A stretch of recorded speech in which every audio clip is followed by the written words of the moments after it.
free kratom. This is the Liberty Beat at snlsnetwork.com.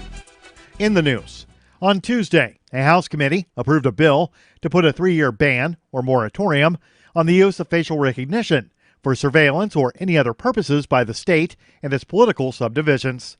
Passage into law would represent an important first step towards protecting privacy and rejecting the national surveillance state. Activist Post reports a coalition of 3 Democrats introduced House Bill 2856 January 27th. The legislation would put a 3-year ban on the use of facial recognition by government in Washington state.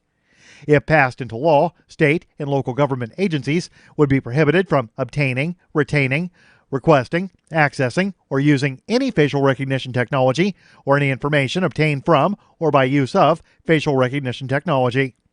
Additionally, any information obtained from or by the use of facial recognition would be barred from being used as evidence in any trial or other proceeding before a court or other authority subject to the jurisdiction of Washington.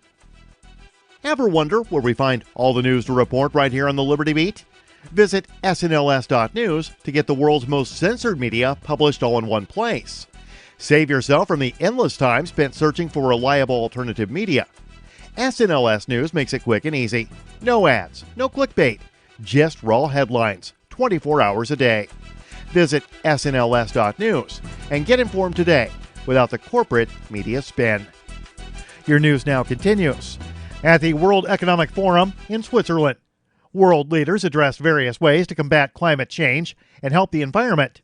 It was there the U.S. President Donald Trump committed to the Trillion Trees Initiative.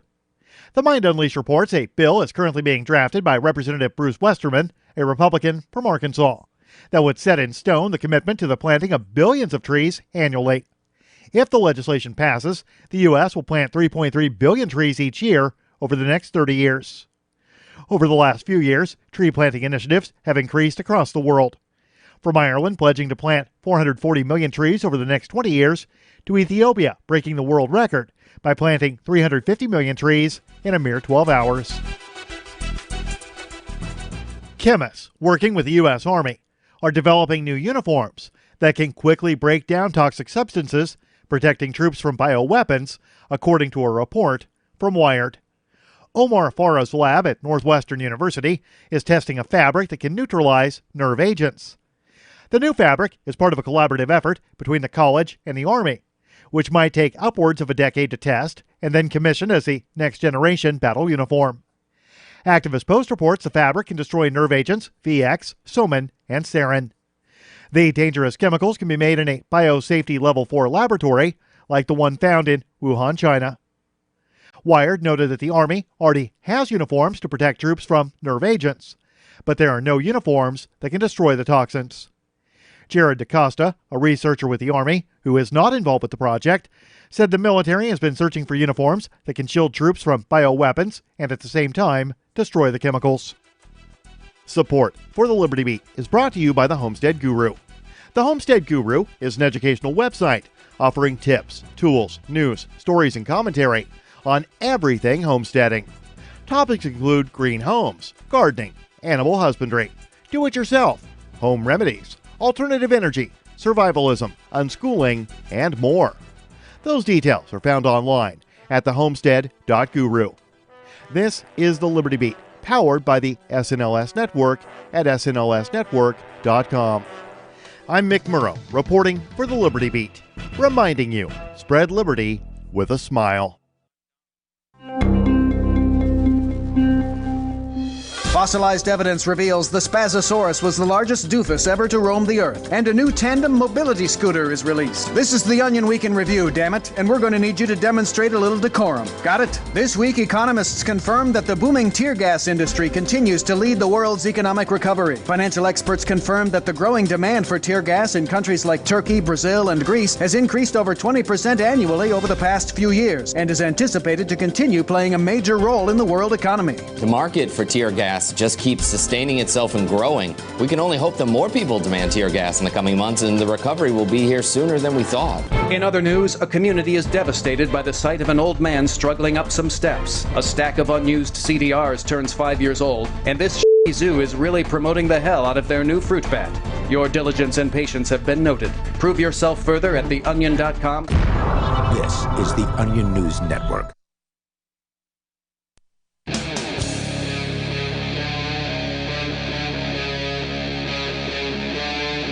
Free Talk Live. That's right, it is Free Talk Live, and you are free to call in and talk live here on the airwaves. It is Mark with you. And Wes.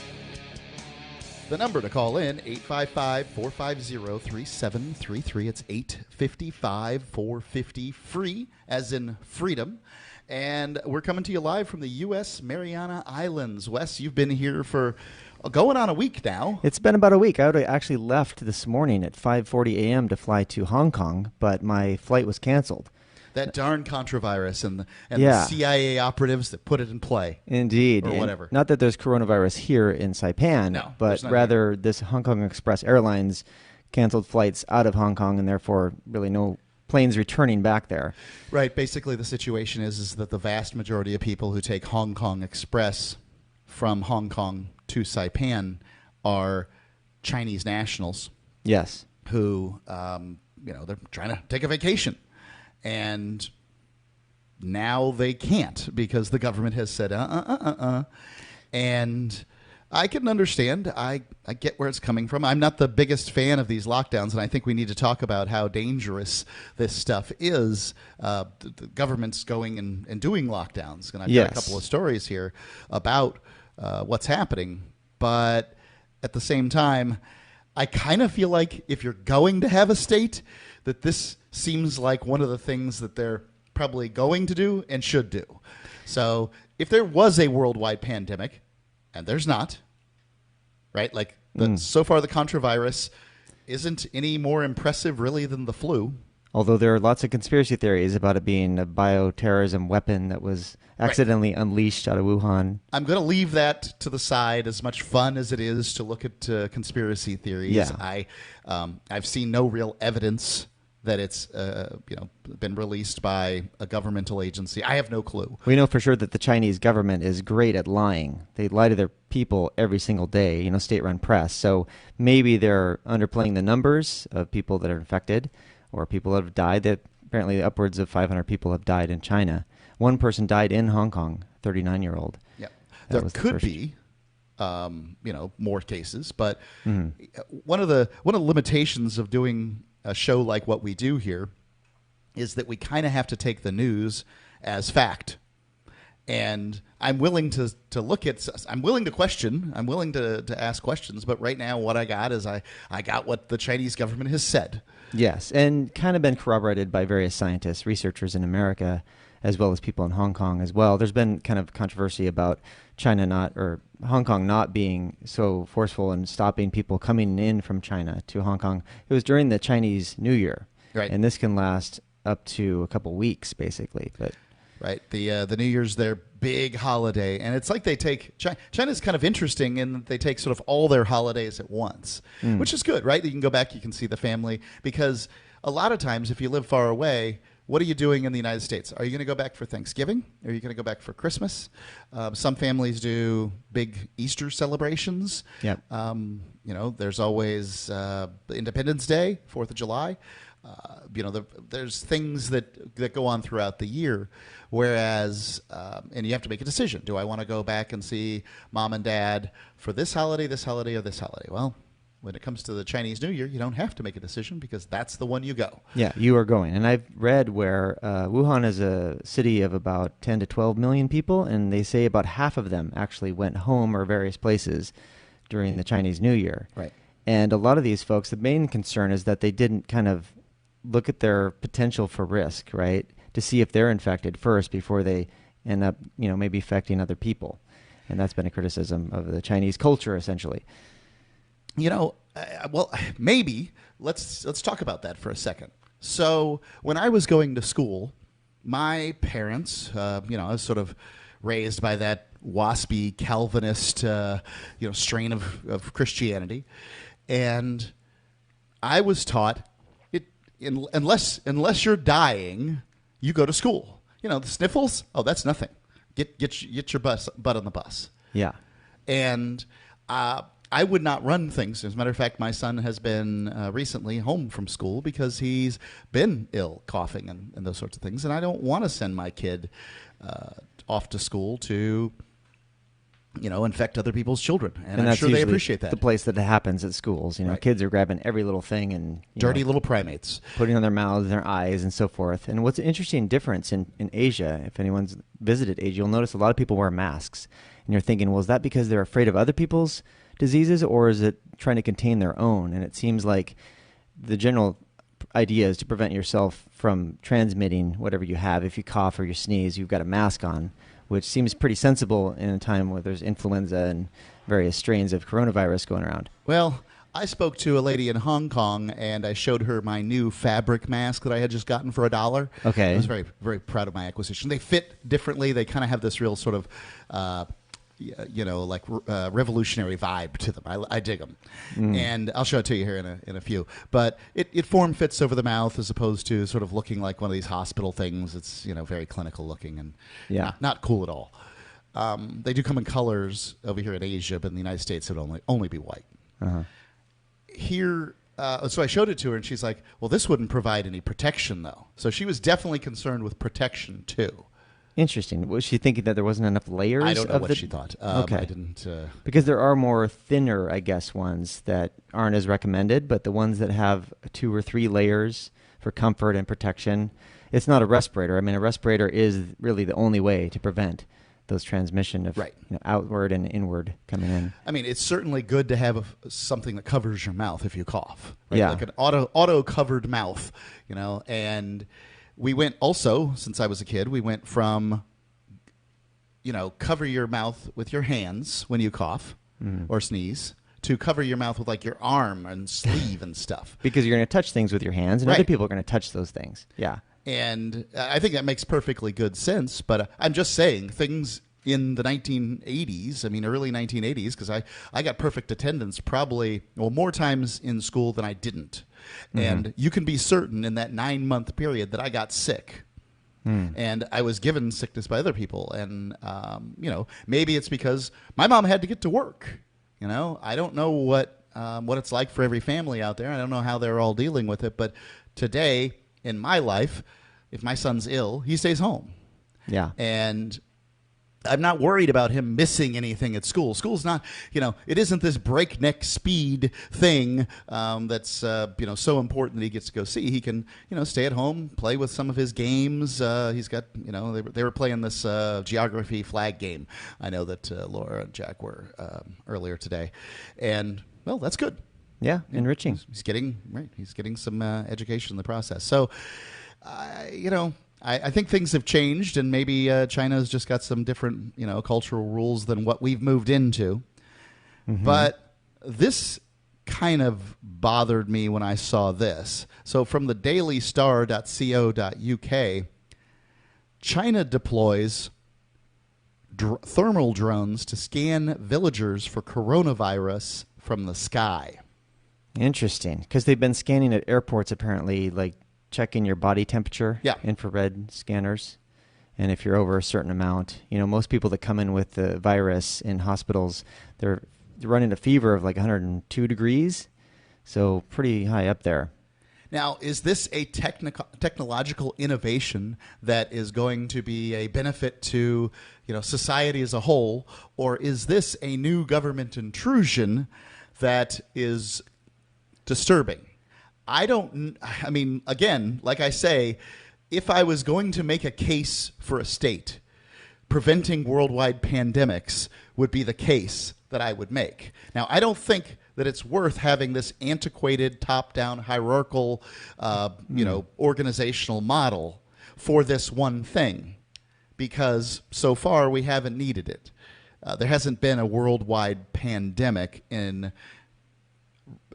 in my lifetime. I think the closest thing is like yellow fever, 1912-ish, and not much, around World War I, there was an influenza thing that sort of happened. That might be the same thing.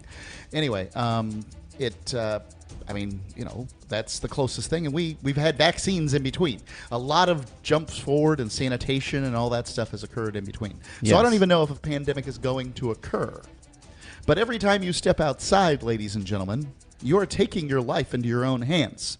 Bitcoin.com has launched a trading platform at local.bitcoin.com, allowing you to buy or sell Bitcoin Cash via dozens of payment methods like PayPal, Venmo, bank deposit, remittances, or meeting in person with cash. There are no ID requirements to sign up for and use the site, and all communications between buyers and sellers are encrypted. Finally, a global trading platform that respects your privacy. Visit local.bitcoin.com to get started trading Bitcoin Cash.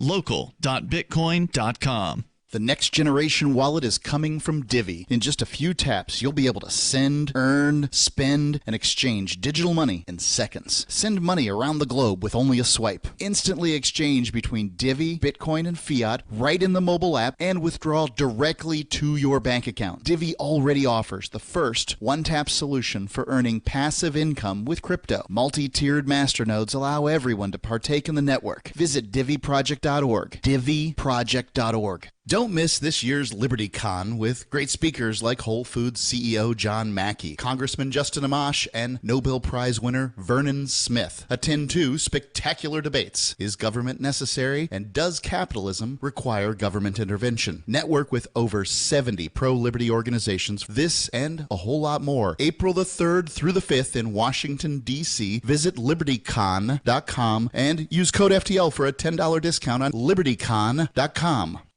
I want to tell you about my favorite cryptocurrency wallet, Edge Wallet, at edge.app. Edge is the wallet I use more than any other, and that was true long before Edge Wallet became a sponsor of Free Talk Live. Edge Wallet allows you to buy, sell, trade, and securely hold your cryptocurrencies, including Bitcoin, Ethereum, tokens, Monero, Ripple, Dash, Bitcoin Cash, and more. It's available for both Android and iOS, and you can download it via the Play or App Store or via Edge Wallet's website, edge.app. Secure your freedom with Edge Wallet. On Free Talk Live, we're bringing people to the ideas of liberty every day. From wrestling superstars like Glenn Jacobs. You guys really are having an impact, I believe. Like I said, a lot of where I am now is due to listening to Free Talk Live. You changed my mind on some very important issues years ago. To random people tuning in on the radio. I was kind of stuck in the left-right paradigm. I heard your show by chance on a Saturday night. From there, I went on, joined the Free State Project, and become an amplifier. So, I mean, that's really the reason why I amp is because I know that if it wasn't for you guys being on as many stations as you are, I never would have found the ideas of liberty. Your amp will directly change more lives by getting Free Talk Live in front of people looking for talk radio online and on the air. When you amp Free Talk Live, you get perks like access to the AMP-only Facebook group and AMP podcast. Visit amp.freetalklive.com. The LRN.FM's social media channels have been revamped. We've eliminated Facebook and focused on other platforms like Twitter and Mastodon, the decentralized alternative to Twitter. On our accounts, you'll find posts from multiple LRN.FM show hosts together in one place. Follow us on Twitter at twitter.lrn.fm, or better yet, move to the decentralized Mastodon social media platform at toot.lrn.fm, toot.lrn.fm. I think you'll like it. There are basically 2 types of advertising, direct response and branding. Radio's great for direct response with its low cost to listener ratio, but audio can't be beat for branding, which is a longer-term endeavor. You want to be the first thing that someone thinks of when they think about your product or service. If you have a local business that you want kept top of mind in your community, call the station. If you need national reach, Free Talk Live's got around 200 radio stations, millions of monthly listening sessions, can suit all budgets, and if we don't think we're right for you, we'll tell you. Email me, mark@freetalklive.com. Love what we do? Please help support our international satellite channels at patreon.lrn.fm. That's patreon.lrn.fm.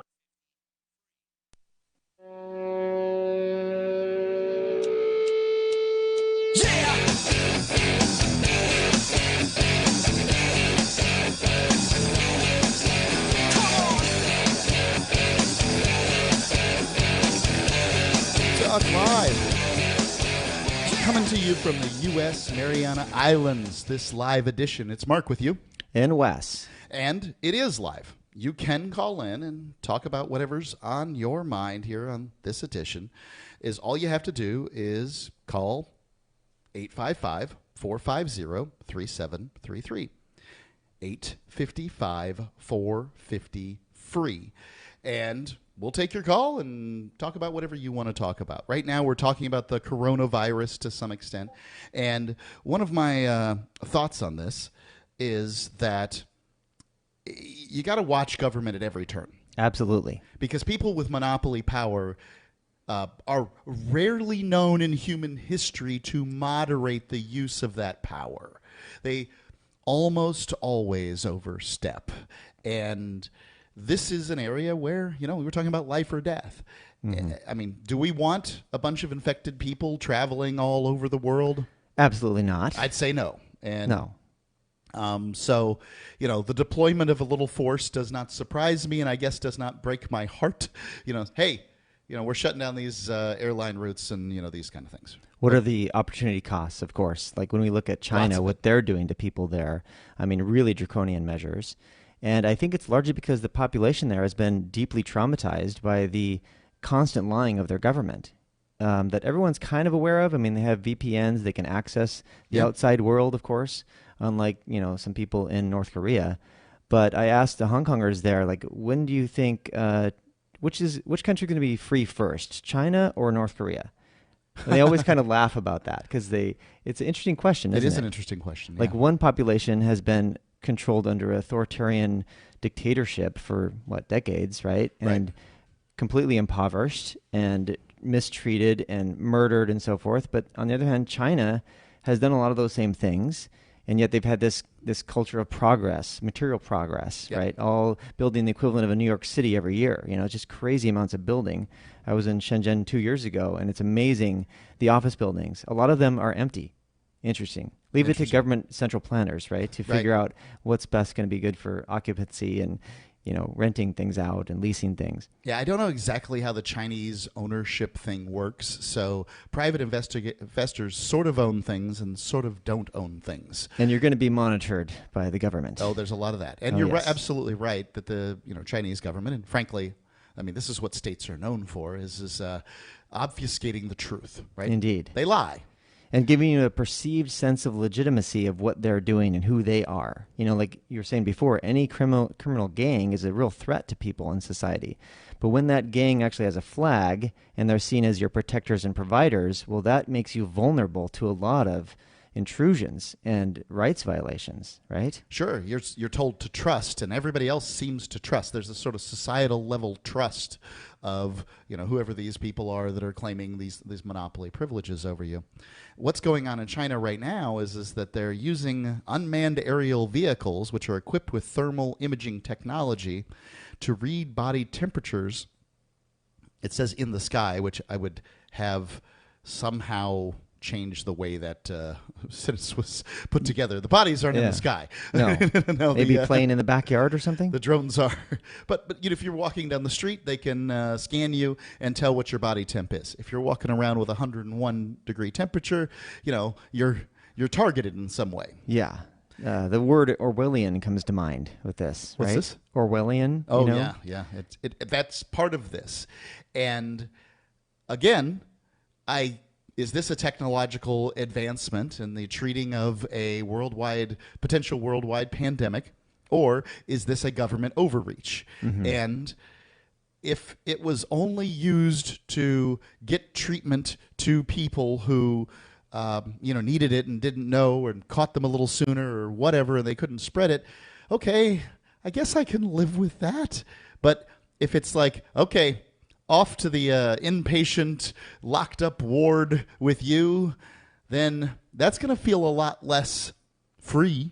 Yeah, and government really isn't accountable to customers, right? There's really a captured customer base that you're operating from. They pretend to provide services, but it's in this vague realm of, rights protection, but obviously it's not really that in China. I mean, China's got a lot of contradictions, and I think the Hong Kongers notice those contradictions being really stark when China's breathing down their neck about their rights in Hong Kong under basic law from the Brits. Yeah, I mean, Hong Kong by and large seems to want some level of autonomy from China.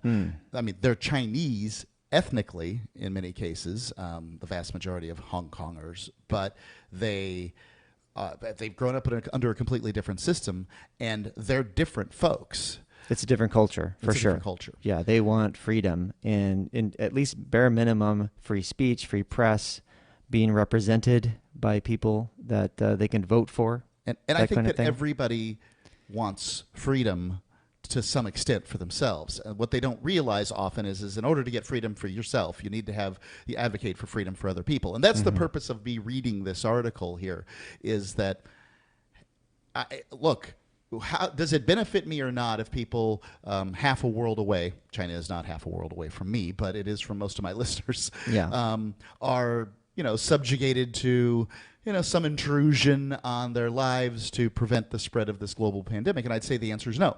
Hey, subjugate them, make sure that stuff doesn't spread, and keep them down is the way that I would be looking after my own self-interest. That'd be a non-benevolent dictator. Right. Yeah. However, what I realize is that if it's okay for the Chinese government to do this to their people, then it's okay for my government to do this to me. And I just want to know from Americans, 855-450-3733, whether you would think it was okay if the United States government was flying drones around. I hear they have them with thermal imaging technology. I'm pretty sure that we have that. And deciding who's sick and who's not, and intercepting them in their daily life. Because it's not that, at this point we have it, right? We have this technology. The government would be able to sync up with your cell phone, triangulate from a cell tower. They have ways to monitor for sure. Closed circuit televisions, cameras that they have on street corners and stuff to determine, okay, who's that sick person? Let's go get them. Yeah. And then once they come and chit-chat with you, what happens? Well, I don't want your vaccines, personally. I'm not against people taking vaccines, but I have taken the flu vaccine a couple of times and become quite ill from it. So I am pretty certain that I am sick. I get sick from the flu vaccine.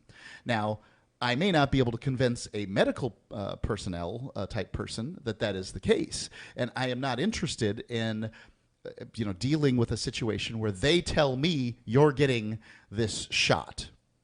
Yeah, that's the nature of authoritarian power. Basically, we have this conflict in America about the rhetoric of freedom, and how does that comport with an organization that really spends a lot of time trying to take away those freedoms and has potentially Orwellian issues going on with the NSA surveillance and all that. So, are we blowing this up too big? I mean, is this something that China should be doing and needs to be doing? Do I have it wrong? The number's 855-450-3733.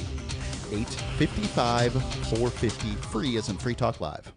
Gold has definitely been on the move recently, and there is no more secure investment historically. McIlvaney ICA has been helping people take delivery of precious metals and find storage options for decades. They've helped thousands of investors with their precious metal IRAs. Call ICA today for your free portfolio review at 800-525-9556 or download their free report online at ICAGoldSilver.com to learn how you can double your gold and silver ounces even within an IRA. 800-525-9556. ICAGoldSilver.com.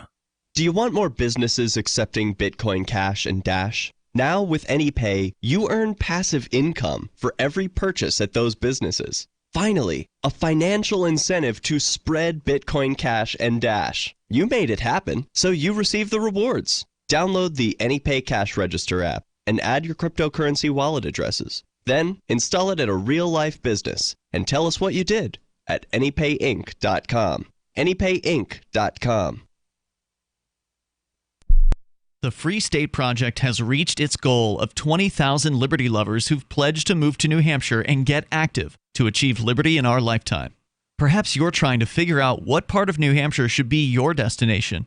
If so, consider Keene. You'll find more than 150 reasons to move to Keene at move.freekeene.com. Keene is famous for its historic, publicity-generating activism, as well as being the liberty media capital of the world. It's home to freekeene.com, New Hampshire's destination for liberty activism, news, and opinion. For years, we've been compiling over 150 reasons to move to Keene at move.freekeene.com, where you'll learn about some of what's happening here and what makes Keene a great place to live. If you love liberty, you'll probably enjoy anywhere you end up in the Shire. But do your due diligence first. Please visit move.freekeene.com for the full list of over 150 reasons to move to Keene. That's move.freekeene.com.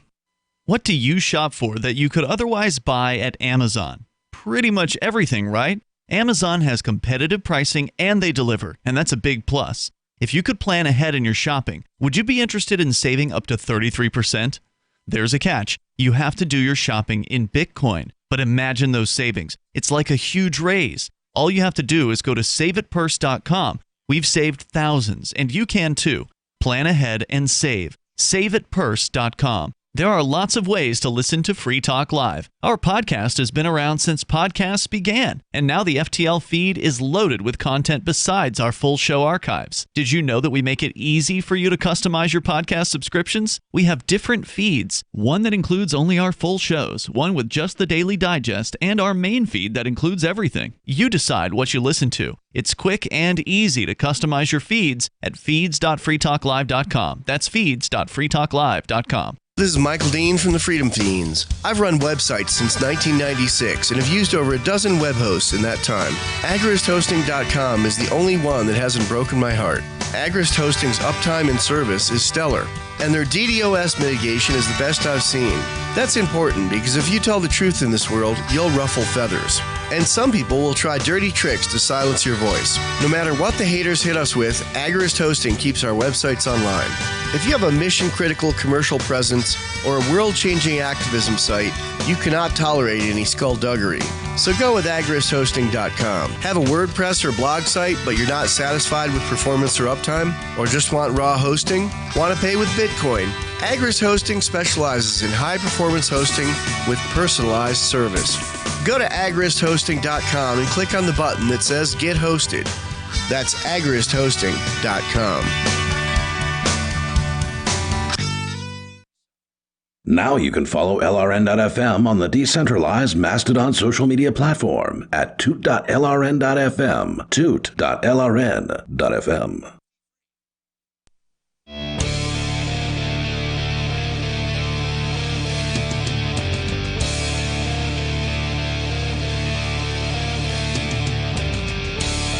Talk Live. Call in. Talk about whatever's on your mind. It's Mark with you. And Wes.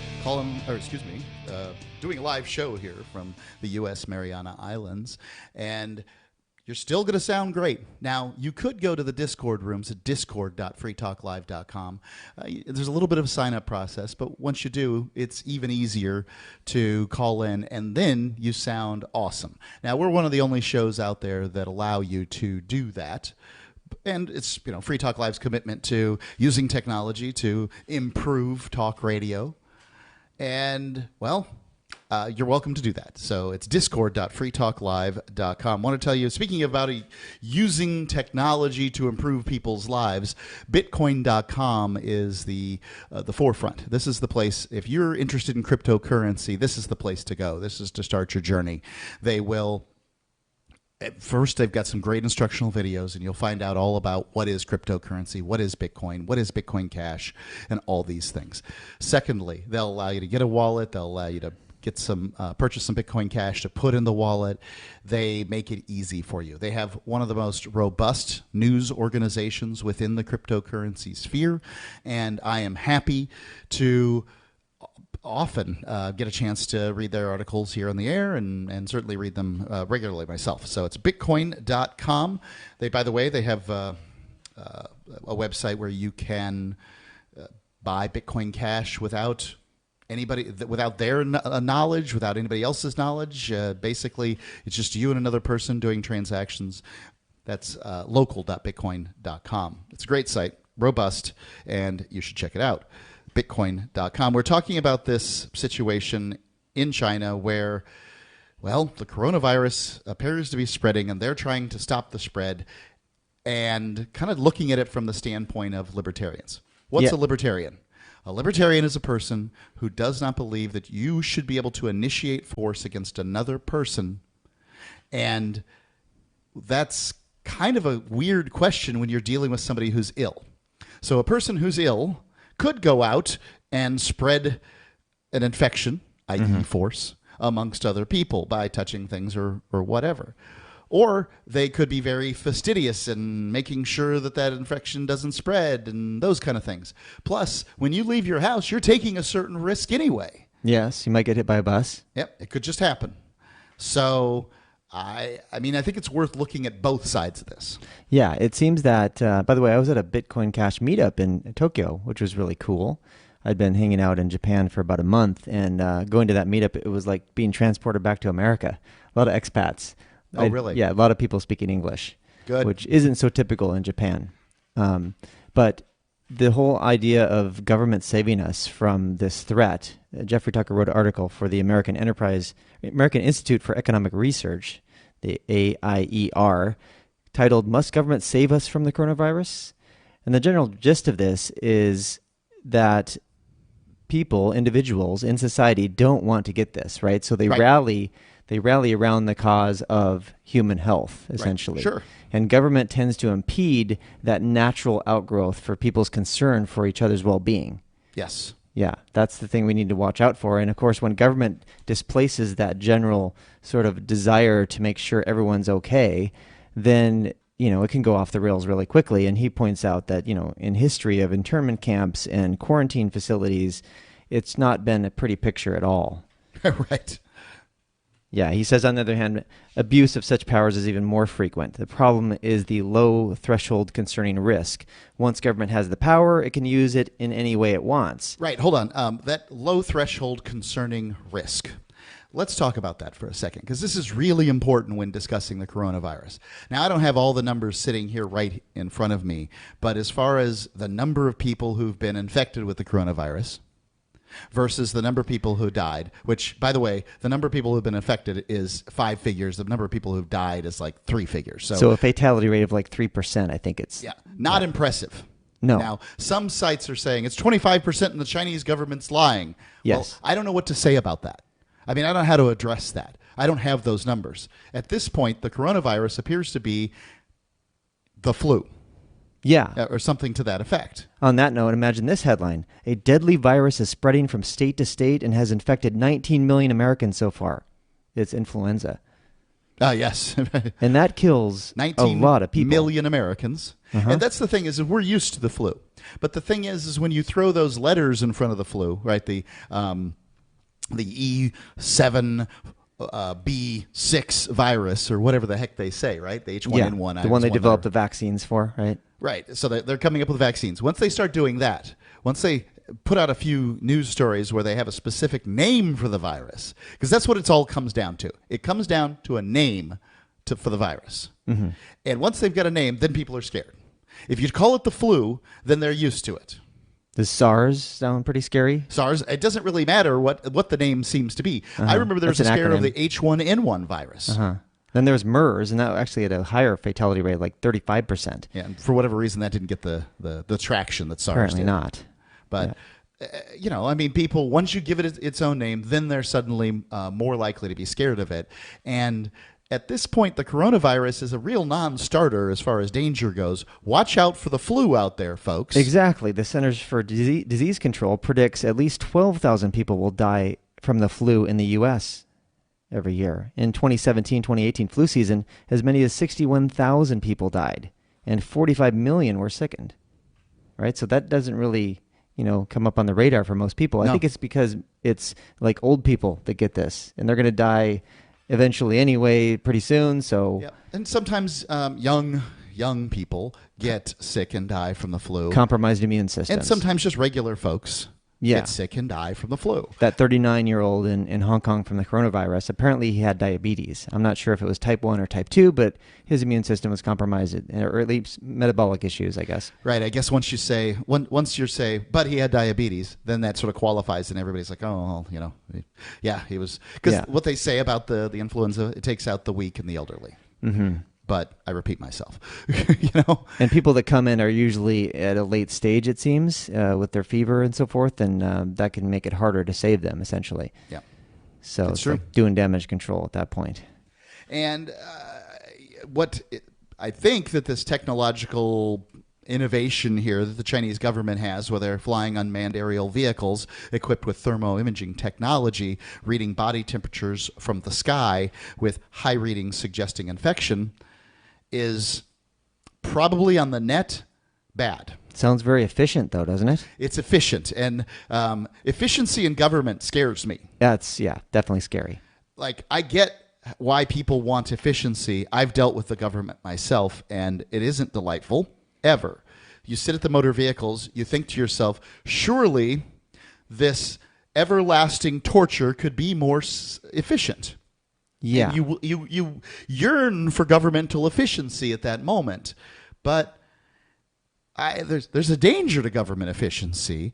What I would say, in fact, is that we probably don't need the Department of Motor Vehicles. No, we definitely do not need that. So what do? They decide whether or not somebody is qualified to drive a vehicle, right? I guess, but also, getting revenue, so-called, every year from people, get new stickers for their license plate. So you're identified at the beginning getting a license plate with your vehicle, but then you got to pay the racket of the stickers every year. Right. So we have the people called notaries that are paid to be honest. Uh-huh. And if you could very well have things like, and we have driving schools. I mean, we could very well just get our driver's licenses through driving schools, and that would probably be a lot more efficient. And you wouldn't have to deal with the government. And maybe more people would become driving instructors. I don't know. You're still talking about a licensure and monopoly privilege in that circumstance. You could just say that only people who are 18 and over are capable of driving, but then the government doesn't have the ability to take away the license if somebody drinks heavily and gets on the road and harms people. Very true. So, but at this point, that doesn't stop those people from driving. It just makes it so if they happen to get pulled over, they get in trouble. So can entrepreneurs provide services better than government? Seems likely. Accountable to customers. The number, 855-450-3733. It's 855-450-FREE, as in Free Talk Live, or the Discord lines at discord.freetalklive.com. Hunters, anglers, campers, and survivalists. Get back to nature. Expand your horizons with the highest quality, most versatile, unique slingshots and sling bows on the market at slingbow.com. Slingbow products are compact and models start from just $17.98. They're perfect for your bug-out bag or storing in your vehicle. Give yourself and your loved ones the excitement and tradition of slingbow, a new frontier in archery and truly modern twist on this primitive survival tool. Feel the thrill only at slingbow.com. Hey everyone, Proactiv Md has an incredible offer for our radio listeners only. Stay tuned for our exclusive offer that includes a free charcoal pore cleansing brush and free shipping. Proactiv Md with prescription strength adapalene can heal and prevent future breakouts. Today, for just $19.95, we're offering listeners the 3-piece Proactiv Md system with free shipping, plus a free gift, the new charcoal pore cleansing brush. Get this exclusive offer by calling now, 1-800-583-8662, or go to proactiv.com and enter promo code RADIO. You heard right. Proactiv Md plus free shipping and a free gift, the new charcoal pore cleansing brush. You'll get all this for just $19.95 and their 60-day money-back guarantee. You're guaranteed to get clear and stay clear, or you get your money back. Call now, 1-800-583-8662. That's 1-800-583-8662. Or go to proactiv.com and enter promo code RADIO. Again, go to proactiv.com and enter promo code RADIO. Hi, I'm Dan Pilla. I started fighting the IRS over 40 years ago when they tried to seize my mother's house. I sued the IRS and won. I beat the IRS then, and I've been beating them ever since. I wrote the book on tax debt settlement, and I've helped thousands of people deal with tax problems they thought might never be solved. I can help you too. If you owe taxes you can't pay, don't wait another day. There's no such thing as a hopeless tax case. Call 800-34-NO-TAX or go to my website, danpilla.com. That's danpilla.com. danpilla.com. We have some good news. The indictments against Ross Ulbricht in the District of Maryland were dismissed with prejudice, meaning they can never be refiled. This is especially good because those indictments contain the only charge ever made that Ross engaged in murder for hire. This was a serious allegation that Ross Ulbricht denies. It was never prosecuted or ruled on by a jury, but was trumpeted by the federal government and the media as if it were proven fact. The Maryland court held these indictments for almost 5 years, poisoning Ross's case and leaving him under a cloud of unproven allegations. As explained in Ross's appeal to the Supreme Court, the fact that the judge used these allegations to give Ross a draconian sentence of double life without parole violated his Sixth Amendment right to a jury trial. Judges are required to issue sentences based on convictions decided by a jury, not unproven allegations never even charged at trial. Although this is a positive development, the dropped indictment will not set Ross free. Now, a presidential pardon is Ross's only hope of freedom. Sign the petition at freeross.org. freeross.org. What if you want to hear the latest episode of Free Talk Live, but all you have is your phone, you forgot to download our archive, and you have no data connection? You can call our Listen line at 641-793-0191. That's a long-distance number, so you may incur charges. If not, listen as long as you want. 641-793-0191. The Free Talk Live Listen line, 641-793-0191. Looking for a great real estate investment? Consider New Hampshire, which is ground zero for the Liberty Movement. Your first call should be to Mark Worden from Porcupine Real Estate. He's more than just a real estate agent. He's your New Hampshire concierge. Where are the best places to live? Do you want farm, city, the burbs, or forest? Do you want a duplex or multifamily building so that renters pay your mortgage? There are homes in all price ranges in New Hampshire, and Mark can help with financing too. Invest in liberty and property. Mark Worden can help. PorcupineRealEstate.com. This is the Liberty Radio Network, broadcasting the latest liberty-oriented audio content 24 hours a day at LRN.FM.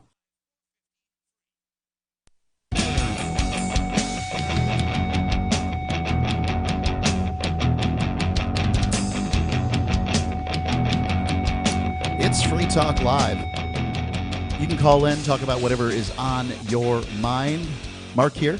And Wes. Wes Bertrand. What's your website, Wes? Well, I have CompleteLiberty.com, which will be out there in perpetuity. That's a great book.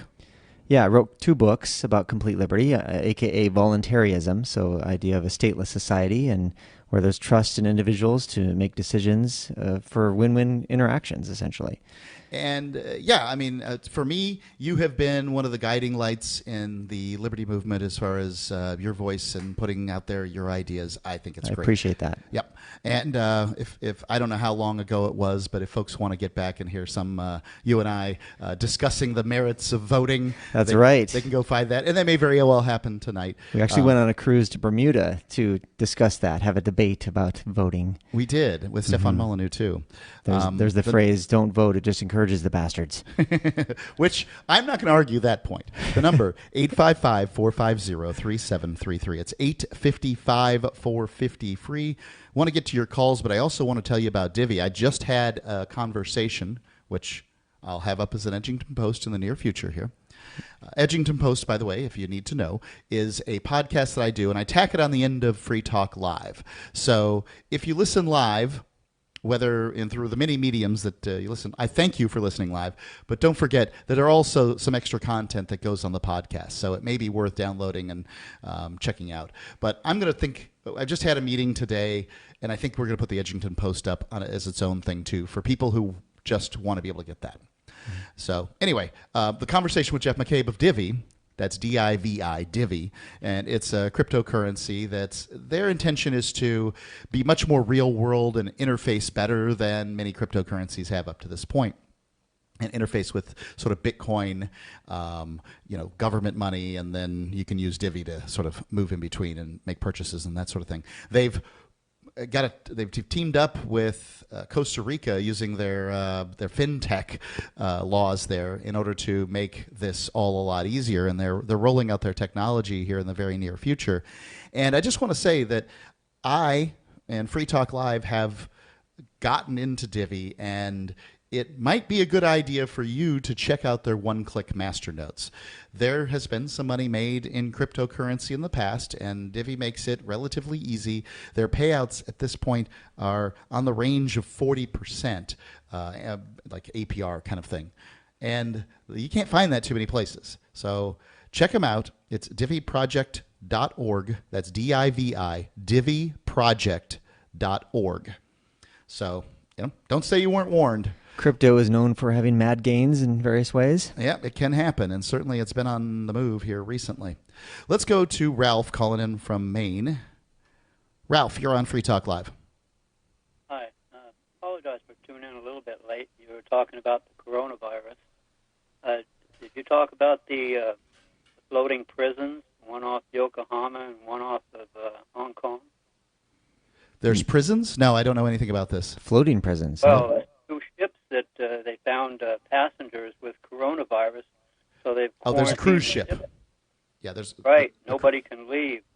Yeah. One of them, the World Dream, has like 4,000 passengers, and wow. I call them prisons because you can't even leave your room, and there's no alcohol, no smoking allowed, and they bring the food to your room. Oh, wow. Wow. Suddenly everything's changed, right? This cruise that was so much fun with the, playing in the pool and drinking drinks and doing all this stuff. You'd think they let the people who aren't infected out, but yeah, maybe not. Yeah, the World Dream has become the World Nightmare. So are these China-owned cruise ships? Mostly Chinese on the ship? One of them's a Princess Line. Oh, wow. Yeah. But and then that the World Dream, that one, that has gone on 4 cruises since somebody with coronavirus was on it. So you'd think four different fill-ups in that ship with passengers have been subjected to infections. I mean, yeah, there's possibilities. They're eating communally and doing everything together, and who knows who's got it. Yeah, there's not a whole lot of self-monitoring that has gone on. I remember reading a story of a Chinese family. The father actually came down with coronavirus. They hospitalized him, but the rest of the family, like the wife and the daughter, went to an optometrist in Hong Kong to get her eyes examined, right? Knowing that she's in a family that has the coronavirus. And so the staff actually were Johnny on the spot, and they said, let's do a temperature test for you guys. And the woman had the fever. I don't know if she's got the virus, but nonetheless, they brought in the biohazard team with all the suits and stuff down at Central Station, Hong Kong, freaked everybody out because they're seeing all these, biohazard suits, and got them quarantined basically. But yeah, there's not a lot of self-quarantining in the Chinese way of doing things, it doesn't seem like. And I think it's worth pointing out that, China is big on the world stage today. Very big. But when I was a kid, it wasn't. Mostly it was rural, a backwater. peasant. I mean, yeah, a lot of impoverished people. The statement was made, eat your food. There are kids in China who are starving right now. And that was true. And all I'm trying to say here is that, China hasn't had a lot of time to catch up with sort of the norms and mores of the modern society. They don't get to move and intermingle the same way. They've been under a communist regime for a long time. Yes. And it's devolved in terms of their freedoms, basically. And so I believe that the Chinese people, given more opportunities to, mix with the rest of us, will, I guess civilized might be the best term. And it sounds very one-sided, but perhaps more thoughtfulness, more consideration of others, because when you've been traumatized collectively like this, the last thing you're really thinking is, how am I going to affect others? I just want to get my needs met, essentially. And there is a lot of, an example is queuing, like getting in lines to do something. Like Chinese just kind of pile all in there and don't really, form a line, whereas in Japan, it's completely different. And there's a lot of hygienic standards in Japan that don't exist in many other places, including America. Right. The people in Japan walk on one side of the sidewalk, and there's that too. They're very orderly, and they line up. They love a good line, it appears. And there's just a lot of respect and consideration for people in China. It's just a mad dash for the teller window or whatever, whenever it pretty happens. much. But we're talking about civilization, societies that have governments no matter what, So I don't know how the government of Japan is, is shaping up in relation to the Chinese government. Ralph, I want to say thank you for the call, sir. Yeah, thanks, Ralph. And let's go to Gilbert calling in from Texas. Gilbert, you're on Free Talk Live. Yeah, I was just remembering about I traveled to China about 5 years ago, and as far I was driving around, as far as the eye could see for miles and miles, there was cranes just building and building and building. I go, what the heck is going on? When I traveled back to the United States, I went to LA and New York, and it just seems like nothing's going on here compared to over there. It's just so much going on. And just one of the things I remember is that Goldman Sachs has one of the biggest buildings in Shanghai. So what the heck is going on politically over there? I don't know, but anyway, they like that's to not build. what I'm calling about. Yeah, they like to build. I heard you guys talking about government inefficiencies, and I just tuned in, and I thought I'd vent off a little bit because I'm a retailer here in Texas, in El Paso, and I have to accept all types of payment forms. And so the government just arbitrarily called one of my stores. I have several stores. And they talked to an employee. The employee never got to me. He was just a teenager. You know, they're irresponsible, whatever. They didn't know what the call was about. And so they just arbitrarily turned off my EBT, the Lone Star, they call it, what is it, like food stamp thing, where I can accept in my store people to pay with their Lone Star card. And they just turned it off. And so I called them, and they could care less. I just talked to a faceless bureaucrat. They have operators, and I'm thinking, hey, what's going on? You know, you guys just can't turn me off. I have customers to serve, and you guys just show up whenever you feel like it. When I call, nobody attends me. I said, is there a manager? No, you have to talk to us, and you just have to wait. And so because I complained, and I told them, you know what, we, the private sector, have to be efficient. We can't get away with with what you guys could get away. You guys get paid no matter how you do the job. And I just went off on them. They sure do. And because of that, now it's been 2 months, and I have like 5 other stores. It usually takes a week or two, but now I have 5 others, and now they haven't turned me on for like almost 2 months, and so I haven't had the service for my customers. I think they're getting First thing I revenge want on to say, me. Gilbert, I want to say thank you for your service, right? It's guys like you who are willing to go out there, take the risks, open the businesses and stuff like that made America great, and thank you. Secondly, do you think you've been blacklisted because of your rather frank conversations with the telephone bureaucrat? I think so. I think because it never takes that long. It usually takes me about 5 to 10 days. But Well, I hope it gets because of cleared this, up. Please call in and tell us more about it. Thank you for the call. The number, 855-450-3733. It's 855-450-FREE, as in freedom, or the Discord lines at discord.freetalklive.com. Are you able to set your own schedule, work, play, or sleep whenever you want, 7 days a week? Are you free to date whomever you want, even if you're already married? I'm Caleb Jones, and I've taught hundreds of thousands of men how to create low-work, high-income businesses and how to date women under your terms. Watch our free on-demand replay training with me so you can learn how to create location-independent income and date women the way you want. Go to alpha.freetalklive.com. Free Talk Live is now on more than 200 radio stations nationwide. We've had more than 18 million podcast downloads, and we claim millions of listens a month. We're a multimedia ad venue with print, email, web, and terrestrial radio marketing platforms. We strive to have ad packages that cater to advertisers big and small. Contact me today at mark@freetalklive.com to see what we can do for you. mark@freetalklive.com. If you're a local advertiser, contact this station. But if you can service a national audience, contact me, mark@freetalklive.com. Are you tired of governments murdering people around the world? Stop using their money. There is an alternative. Bitcoin is a stateless, free market, non-political currency. Bitcoin cannot be inflated or controlled by any government.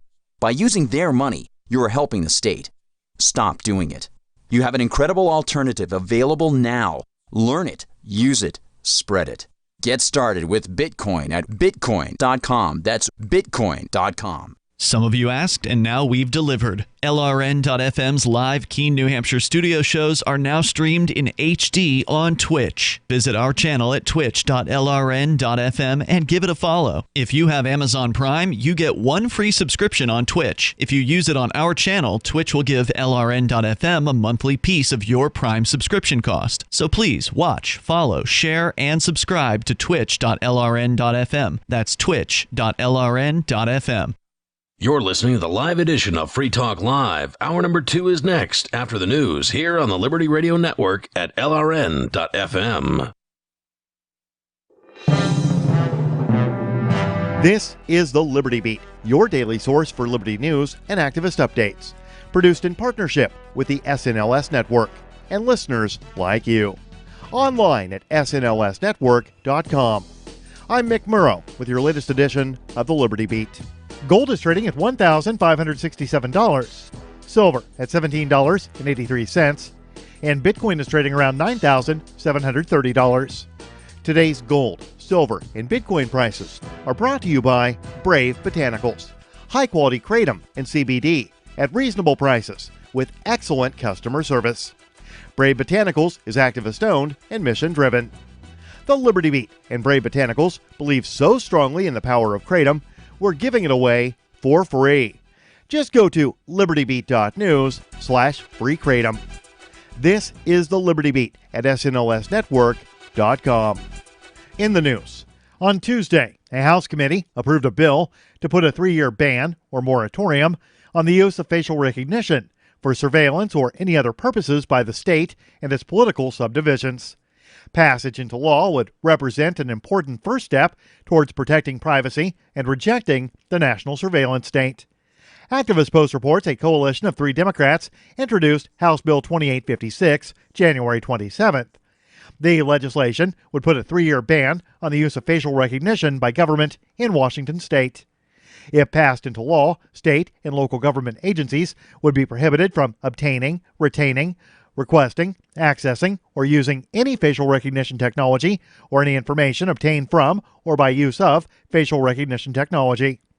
Additionally, any information obtained from or by the use of facial recognition would be barred from being used as evidence in any trial or other proceeding before a court or other authority subject to the jurisdiction of Washington.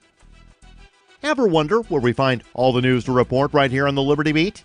Visit snls.news to get the world's most censored media published all in one place. Save yourself from the endless time spent searching for reliable alternative media. SNLS News makes it quick and easy. No ads, no clickbait, just raw headlines, 24 hours a day. Visit snls.news and get informed today without the corporate media spin. Your news now continues. At the World Economic Forum in Switzerland, world leaders addressed various ways to combat climate change and help the environment. It was there the U.S. President Donald Trump committed to the Trillion Trees Initiative. The Mind Unleashed reports a bill is currently being drafted by Representative Bruce Westerman, a Republican from Arkansas, that would set in stone the commitment to the planting of billions of trees annually. If the legislation passes, the U.S. will plant 3.3 billion trees each year over the next 30 years. Over the last few years, tree planting initiatives have increased across the world. From Ireland pledging to plant 440 million trees over the next 20 years, to Ethiopia breaking the world record by planting 350 million trees in a mere 12 hours. Chemists working with the U.S. Army are developing new uniforms that can quickly break down toxic substances, protecting troops from bioweapons, according to a report from Wired. Omar Farah's lab at Northwestern University is testing a fabric that can neutralize nerve agents. The new fabric is part of a collaborative effort between the college and the Army, which might take upwards of a decade to test and then commission as the next-generation battle uniform. Activist Post reports the fabric can destroy nerve agents VX, soman, and sarin. The dangerous chemicals can be made in a biosafety level 4 laboratory, like the one found in Wuhan, China. Wired noted that the Army already has uniforms to protect troops from nerve agents, but there are no uniforms that can destroy the toxins. Jared DaCosta, a researcher with the Army who is not involved with the project, said the military has been searching for uniforms that can shield troops from bioweapons and at the same time destroy the chemicals. Support for the Liberty Beat is brought to you by the Homestead Guru. The Homestead Guru is an educational website offering tips, tools, news, stories, and commentary on everything homesteading. Topics include green homes, gardening, animal husbandry, do-it-yourself, home remedies, alternative energy, survivalism, unschooling, and more. Those details are found online at thehomestead.guru. This is the Liberty Beat, powered by the SNLS Network at snlsnetwork.com. I'm Mick Murrow, reporting for the Liberty Beat, reminding you, spread liberty with a smile. The military's newly developed unmanned Pentagon spokes drone completed its first live mission today, successfully carrying out a press conference on the war in Iraq. The Mobile Press Engagement Unit is being hailed by Pentagon officials as a revolutionary advancement in protecting military personnel. The spokes drone proved effective at neutralizing reporters' questions about 85% of the time. Many officials say the unit has the potential to save countless careers. Using a high-tech gimbal camera and microphone system, the unit tracks reporters' movements and audio output, then analyzes the data to assess the threat level. It formulates and deploys an effectively vague response. We have taken away a number of the enemy sanctuaries and gained initiatives in the areas. Eileen. Military technology experts see the unit as adaptable to a wide variety of treacherous interview scenarios. They estimated it could even withstand situations too hostile for any human spokesman to bear, such as anti-war documentary interviews. This is the Onion News Network.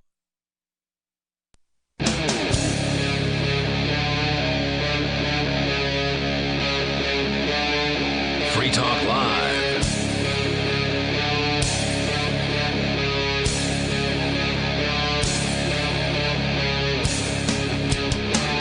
That's right, it is Free Talk Live, and Free Talk Live is originating tonight in the U.S. Mariana Islands. It is Mark with you. And Wes. And when I say tonight, what I mean is today, because we're 15 hours before... in the future. In the future, from Eastern Time. Yes. So... that means you're listening from 7 p.m. to 10 p.m., so it should be 8 p.m. Eastern Time is the live broadcast of Free Talk Live. Well, so, you're getting ready for bed, putting the kids to sleep, whatever's going on at your household. Here, the day started. It's 11:06. Yeah, we've already gone through all that. A.M. Mm-hmm. And, I can tell you the sun rises again. It does. It's the same sort of deal. We're still in the northern hemisphere here, too. Yeah. So there's a couple of things I want to drag over from the last hour. So Gilbert called in, and he's having some trouble with his EBT acceptance. And as a libertarian businessman, I don't know that Gilbert said that, but let's take this question. We were talking about the ideas of liberty and the government inefficiencies and these sorts of things, and it looks like, at least that's what Gilbert believes, that the government may be taking it out on him for sharing a little piece of his mind with a government bureaucrat about their inefficiencies. Yeah, they can be efficient at their sort of draconian measures sometimes. Yeah. Rather than a company where you call them up and say, hey, I don't like the level of customer service I'm getting, and perhaps they'll step up and give you a higher level of customer service. I've had it happen. In this case, he believes that he complained about the level of customer service and that they knocked it down. And I think that we all, that they diminished their level of service there, and they maybe even blacklisted him from accepting EBT at his businesses. And he has several, locations, and it's an important part of his business, apparently. And I think that people generally understand that if you give the government a piece of your mind, if you tell one of their little bureaucrats, hey, I think that I'm getting a low level of customer service here, and you people ought to step it up, that you're probably going to face some recriminations, or possibly face some recriminations, so people tend to keep their mouths shut. Yes. I mean, if you think customer service is bad now, wait until you complain, right? Right. You're gonna take the level of service you get, and you're gonna like it, or at the very least, you're gonna shut up. Because that's what monopolies do, and the government's a monopoly. And every time you give them any kind of area to deal with, it's going to stink. Yeah, do we need this legalized monopoly to provide for people? I'd say it's quite an outdated concept. The question I would that sort of came up for me during the conversation is, would a libertarian businessman accept EBT? Now, EBT is basically food stamps on a credit card, from what I understand. I'm no expert at this. I'm sure somebody could call in and tell me some of the idiosyncrasies of EBT cards, but more or less, let's say it's government money to buy the things that you want and need for life. Yeah, a form of status welfare, right? And Providing this for is people where that can't meet their needs. The cigarettes and lobster and all the stuff that people complain that those on government assistance There's get their that. stuff. And those kind of stories have some legs or whatever, but ultimately it's just a lot easier to not watch what people are doing with the money than it is to watch it. But what do you think, Wes? As a businessman, would you accept EBT? And if not, why? Okay, well, I would say, given our discussions about pragmatism versus principles of freedom, I would not. Okay. Because I know that there's all kinds of unintended consequences, but I do also understand why people do. So it's not like a cut and dry argument. Yeah. I think, what are the stats? Like 30 million people in America are on food stamps? I don't know what the numbers are. I think it sounds right. Sure. 10%, 5% of the population. But there's various types of welfare throughout society. Yeah. Right? I mean, I worked for a contractor in New Hampshire that builds the roads and bridges for the state. Right. Right? So it's a private entity, and yet it is taking government money to do it much more efficiently than the government would. Would a libertarian radio program appear on FCC licensed radio stations? Oh, that's a tough call, man. Right.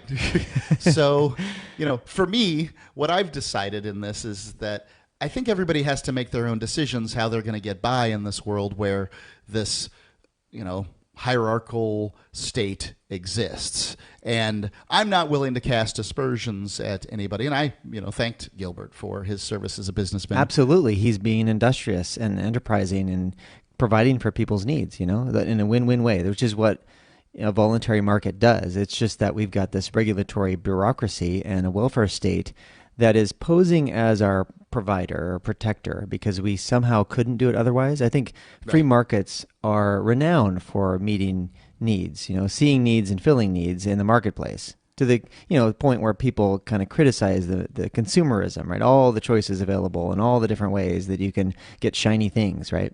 And I think that, in the last hour, what we were discussing was sort of the state and its roles that it takes and could take in sort of global pandemics. So we have this coronavirus, not a global pandemic. Not yet, at least. We do have a global pandemic. It's called the flu. And people don't seem to care about it at all, and they're not clamoring for the state to do anything about it or whatever. But in the coronavirus, since it's got a name that's important, on one hand, I want to finish what Jeffrey Tucker has to say here about the coronavirus and do we need the state in this at all? But I think it's worth pointing out that people do seem to want this. Like the Mr. and Mrs. America and all the ships at sea seem to want the state to intervene and do something. Everyone has their favorite government program, right? As Harry Brown used to say. Are you willing to give that up in order to abolish the IRS? That was his pitch, right? Who's that? Harry Brown. And he was the 1996 and 2000 presidential candidate for the Libertarian Party. Not many greater libertarian orators have existed. Yeah, he wrote a book called Why Government Doesn't Work, and it's pretty instructive. So what's Jeffrey Tucker got to say? So, he says it's not just about disease. The quarantine power has been used by despotic governments all over the world to round up political enemies under the thinnest excuse. Fear of disease is as good an excuse as any, right? So when we get to this point of our very lives are endangered, that's when government that postures as your provider and protector, right? Because people can't do this themselves, supposedly. This is one of the reasons that people seem to get all upset about the illegal aliens, right? That they get all upset about is that, I've been told they're carrying drug-resistant tuberculosis.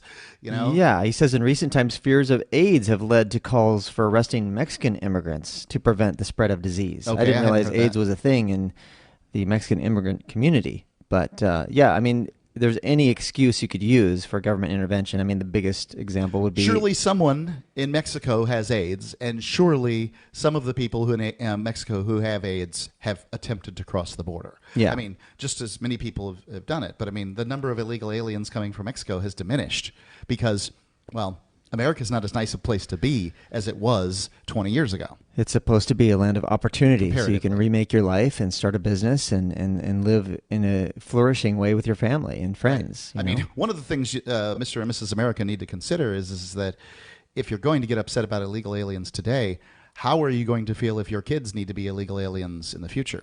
What if they need to escape to some country that's doing better? Exactly, like the idea of building the wall. It's just designed to keep us in as much as people out. Socialism and despotism have destroyed the United States, and they need to go elsewhere. It's not like we can't point historically how big government programs and government intrusion in people's lives have destroyed the status of nations. Yeah, I think when people have their fears sort of dealt with internally, like it's about having fear of others, fear of threats, and when people are in a fearful state, they tend to reach for something that can fix things coercively, in a sense.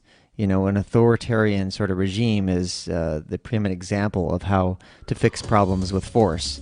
Now, FEMA has protocols for dealing with pandemics or whatever they decide is an illness that's gotten out of control. Yes. And we're going to talk about that. Indeed. The FEMA camps. The FEMA camps. The FEMA camps that we have heard so much about. The number, 855-450-3733. It's 855-450-FREE, as in Free Talk Live. Bitcoin.com has launched a trading platform at local.bitcoin.com, allowing you to buy or sell Bitcoin Cash via dozens of payment methods like PayPal, Venmo, bank deposit, remittances, or meeting in person with cash. There are no ID requirements to sign up for and use the site, and all communications between buyers and sellers are encrypted. Finally, a global trading platform that respects your privacy. Visit local.bitcoin.com to get started trading Bitcoin Cash. local.bitcoin.com.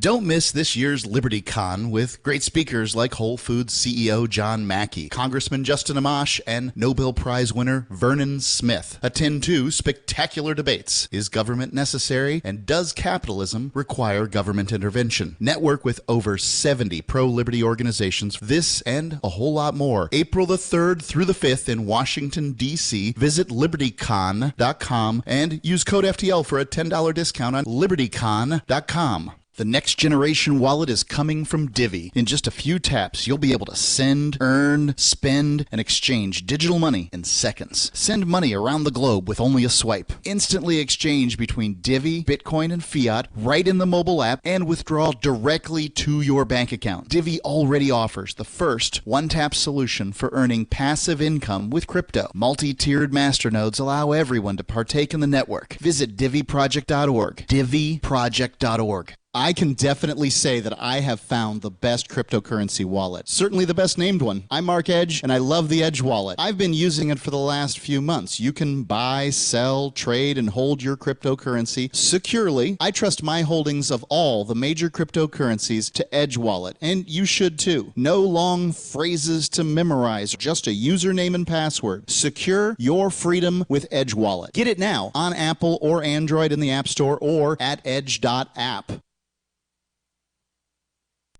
According to members of the 1998 University of Virginia graduating class, Governor Jim Gilmore's commencement speech to them continues to be a deep well of wisdom and guidance even 15 years after it was delivered. Classmates confirmed that while friends at other universities heard from such figures as Jimmy Carter, Kurt Vonnegut, and the Dalai Lama, the inspirational words of Virginia's 68th governor continues to profoundly inform their lives and actions. Whenever I face a dark moment in my life, I just think back to Governor Gilmore's speech, and it almost instantly puts things back into perspective. It's like he said, go forward and be successful and achieve your hopes and dreams and aspirations.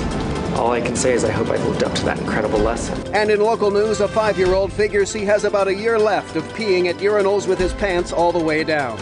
In other news, using the amount of toothpaste shown in commercials is a disgusting experience. A grizzled proofreader has seen it written both ways, and a cackling Warren Buffett burns his entire fortune in front of the nation. This is the Onion News Network. So you've heard all 3 hours of the latest episode of Free Talk Live, and you're still hungry for liberty-oriented audio content? Did you know that we have another 24/7 audio stream at LRN.FM? The Liberty Radio Network airs the latest episodes of some of the best liberty-oriented podcasts on the internet around the clock. In addition to recorded content, you'll also hear live shows like Free Talk Live, originating from our Keene, New Hampshire studio. So listen anytime at LRN.FM. That's LRN.FM. So you've signed the Shire Society Declaration and are planning your move to New Hampshire to be around more liberty-oriented people. Next, sign up for the Shire Society Forum at forum.shiresociety.com. There are a bunch of people there who are already in the Shire, and they want to meet you. If you're already in the Shire physically, you should also come by the forums. Remember, not everyone uses Facebook. New people are signing up for the Shire Society Forum every month, so drop in and say hello at forum.shiresociety.com. You can sign up to receive the latest about the Liberty Radio Network via our email updates at updates.lrn.fm. That's updates.lrn.fm.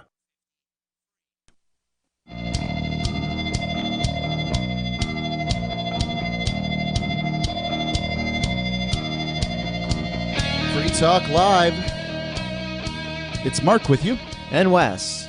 Coming to you from the U.S. Mariana Islands. Wes, thank you for joining me. Thank you for having me here. Huh? Thank you for having me here. Oh, no problem. Absolutely. And you visited, you want to check out Saipan in the U.S. Mariana Islands because of CryptoFrontier.org, which is a project to move some crypto-minded people here to the island and see if we can, do some good for everybody. Yeah, cryptocurrency is a way to divest ourselves from the fiat currency of governments, the way that governments print money out of thin air and basically destroy the livelihood, the economic lifeblood of economies. And that's one of the things I want to express some compassion for the one caller about losing the ability to actually have customers with food stamps, because a lot of people think, on the left at least, that without these food stamps, these people are just really down and out, but yet what has created the economic environment in which food stamps have been sort of demanded for or passed legislation for? I would say it's the creation of the Federal Reserve. The last 100 years, the U.S. currency has lost, 98% of its value? It's somewhere between like 97, 98, 99, somewhere in there.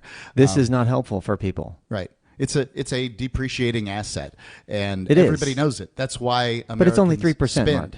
What's that? It's only 3% it depreciates per year. Right. Per year. So we're told. Or 2%. What is it? Maybe it's down to like 1% now, since Trump has been orchestrating I don't know. There's things. been, you got to look at what's the overnight repo rate has been rather high. I don't know. The thing is that the government never tells you how much money they're printing, and that's what inflation is inflation of the currency, and so that deflates the value of the currency. Mm-hmm. And the governments have shown throughout history, ours included, that they're irresponsible with money, the creation of money, and it needs to be taken out of their hands, and that's what cryptocurrency does. Absolutely. But to use cryptocurrency, you have to have a functioning wallet, and a wallet is an app that allows you to control your accounts, and you can control them with some wallets, and that's really important. So one of the wallet that I recommend is Edge Wallet. And it's what they call a non-custodial wallet, meaning no one else has custody of your cryptocurrency. Mm-hmm. And that's what you want. So they're great. I think they're the best. They work on iOS and Android. That's obviously important. You can buy, sell, trade, and securely hold most of your cryptocurrencies. There might be some, little off-brand ones that they don't have, but they've got most of it. It's you control it, your own money, username and password, as opposed to memorizing a 12-word list of words. That's just not going to work for most people, or writing it down. They've got, BTC, Bitcoin Cash, Ethereum, tokens, Monero, Ripple, Stellar, and many, many more. And this is the veteran team as far as making wallets. They've been around almost the longest. I don't know if I can think of a couple of wallets that would have been around longer, but they're not as robust and they're not as good. They've been building since 2014. You can secure your freedom with Edge Wallet. Edge.app is where you get it. That's edge.app. And I think it's the best. Not just because it's named after me, Mark Edge. It's not named after me. Anyway, we know each other. Edge.app. Yeah, Paul was running Airbits in San Diego, and that got transitioned into Edge. Yep. I had the Airbits wallet like just up to a few months ago, and then I made the transition. It was pretty seamless. It is. They make it easy for you. So tell me about the FEMA camps. Tell me what FEMA camps. Tell me what the government's done some things to try to control the population. Wasn't there some Chinese people that had to deal with something? I want to hear that story. Well, there's a history of it, right? Yeah. Of a government, abusing their powers that they possess as a result of supposedly this idea of representing us, right? Even though they don't know us, they're complete strangers, more or less. Like, how many people know their representatives? It's spoken to them personally. No. Yeah. So how can you, it's hard. I was talking on a podcast many years ago with a friend, like even friends can misinterpret what we want, right? So you go to the store to get something and you think that I wanted this, but that was purchased instead. And so that's a very microcosm of the problem of local information trying to get, dispersed to these people that don't know us, really don't care, and are just like subjected to pressure groups, right? Special interests. That's the common sort of bugaboo in American politics. Mm-hmm. Like, who's in charge of making sure that those, forces aren't deleteriously affecting other people's interests? Well, yeah, they're not. They're not. So this is the problem with the legalized monopoly on coercion, of all things. You really want a system of justice that respects rights and that institutes a fair system. Even if there's competing, quote, governments, justice agencies, their interest is to satisfy customers based on the principles of freedom. Right. And that's kind of a integrated process of like learning what freedom means, because it's very inconsistently applied and understood in America and around the world, obviously. You can choose your cell phone company. You can choose your insurance company. By the way, an insurance contract is a form of governance.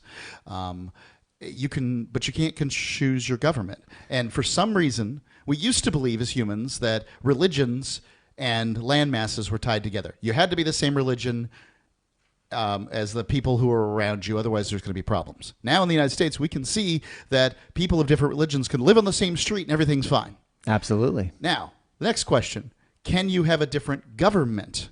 Well, not as governments exist today, not as states, because states are so intrusive and do so many things. But humans do need some form of protection, and they're going to bind together to, handle costs and things like that. So yeah, I think that we need government, if that's the term you want to use for it, but I don't think it needs to be what we have.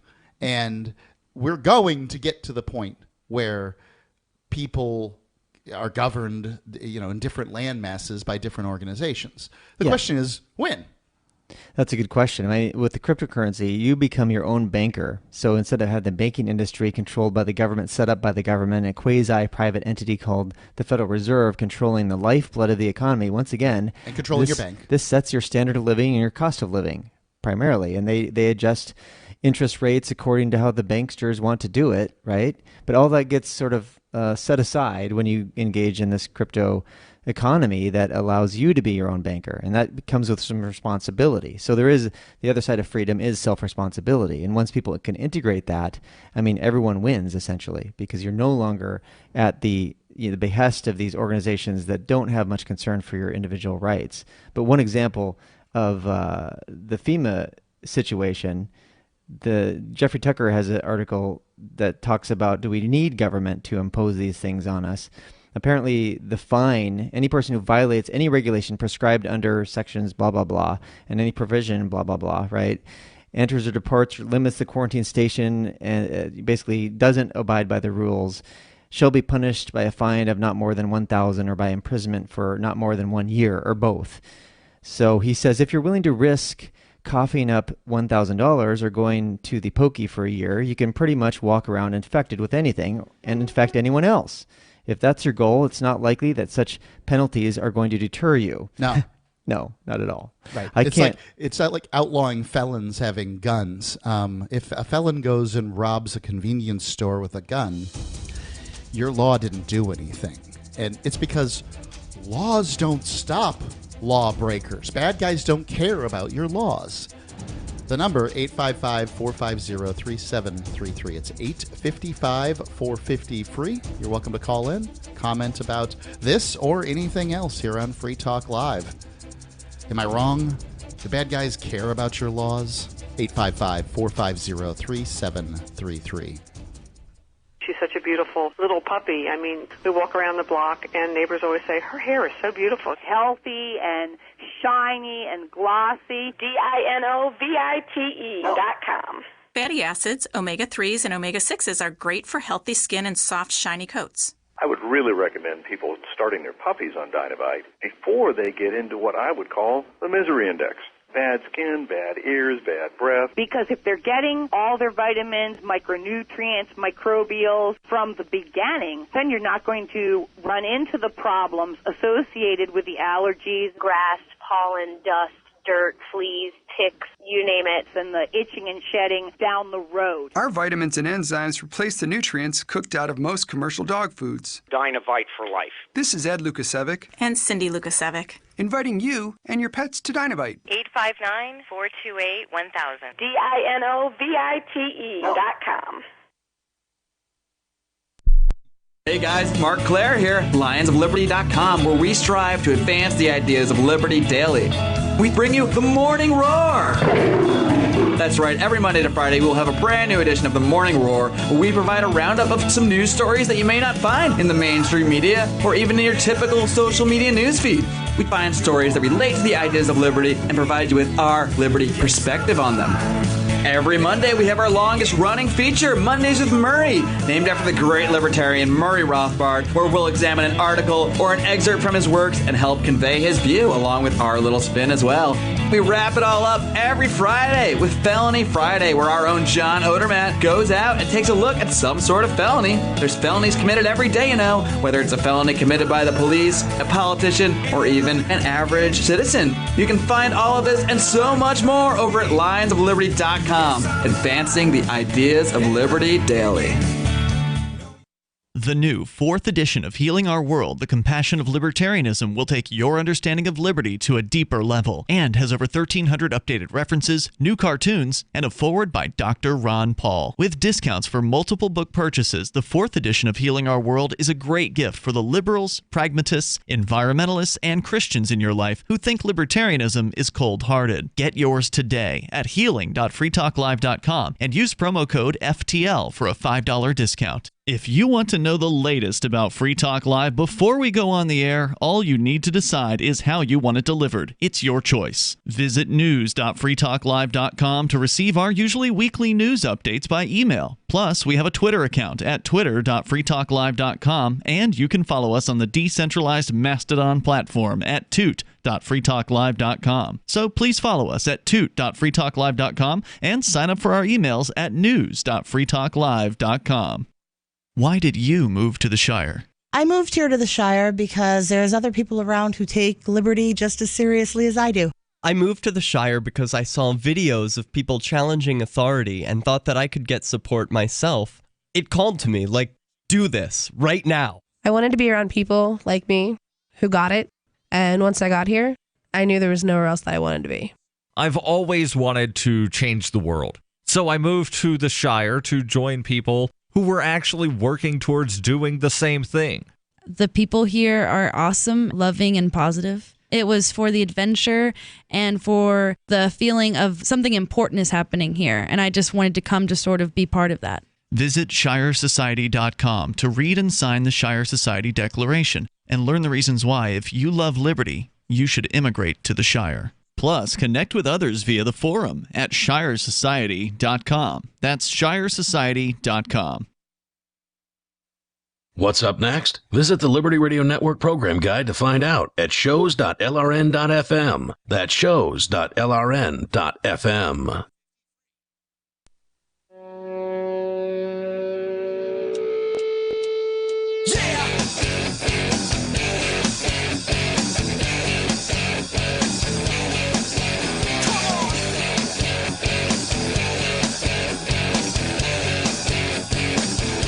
Talk Live. Call in, talk about whatever's on your mind. It is Mark with you. And Wes. The number, 855-450-3733. That's 855-450-FREE. And you can call in and talk about whatever is on your mind. what's on my mind right now is LibertyCon. You can go to, con is short for convention. It's put on by the Students for Liberty. And you can go to libertycon.com and get signed up. This is a low-cost event. And it's because it's, for students by student organization and all that stuff. But it's a high-quality event, and it's going to be very, very well attended. It's in Washington, D.C. It's April the 3rd, 4th, and 5th. The big day is the 4th, but you should be there for the whole thing. Free Talk Live is going to be there. We're going to be having some fun. We're going to be interviewing some people. So I'm looking right now at the speakers. Steve Forbes, he's awesome, always great. He's the editor-in-chief of, if you're not familiar, Forbes magazine. John Mackey, co-founder and CEO of Whole Foods. There's Titus Gable, who is one of my favorite. He's the president and CEO of Free Private Cities Incorporated. And Matt Warner, president of the Atlas Network. The objectivists should be well represented at this, Wes. I know nice. warms the cockles of your little objectivist heart. Even though they're not necessarily voluntarists, they still have a coherent philosophy other than that. Indeed. And lots of other speakers, too. Miriam Issa, Marquette Wade, Catherine Mangu Ward, editor-in-chief of Reason Magazine. Should be a lot of fun. So go sign up at libertycon.com, Washington, D.C., April the 3rd, 4th, and 5th. So it's coming up soon. You don't want to miss out. I want to see you there. I want to say hi to you. I want to have a conversation with you. So please get signed up. Come out and see us at libertycon.com. And we're back to this Jeffrey Tucker article talking about the government and the dangers of them attempting to stop the spread of disease. Absolutely. And I was wondering, as far as LibertyCon, is there opposing groups like Fascist Con and Communist Con? I'm sure there is. That would be interesting. They don't really want to come out explicitly about that. Right? Socialism Con coming up. There's that.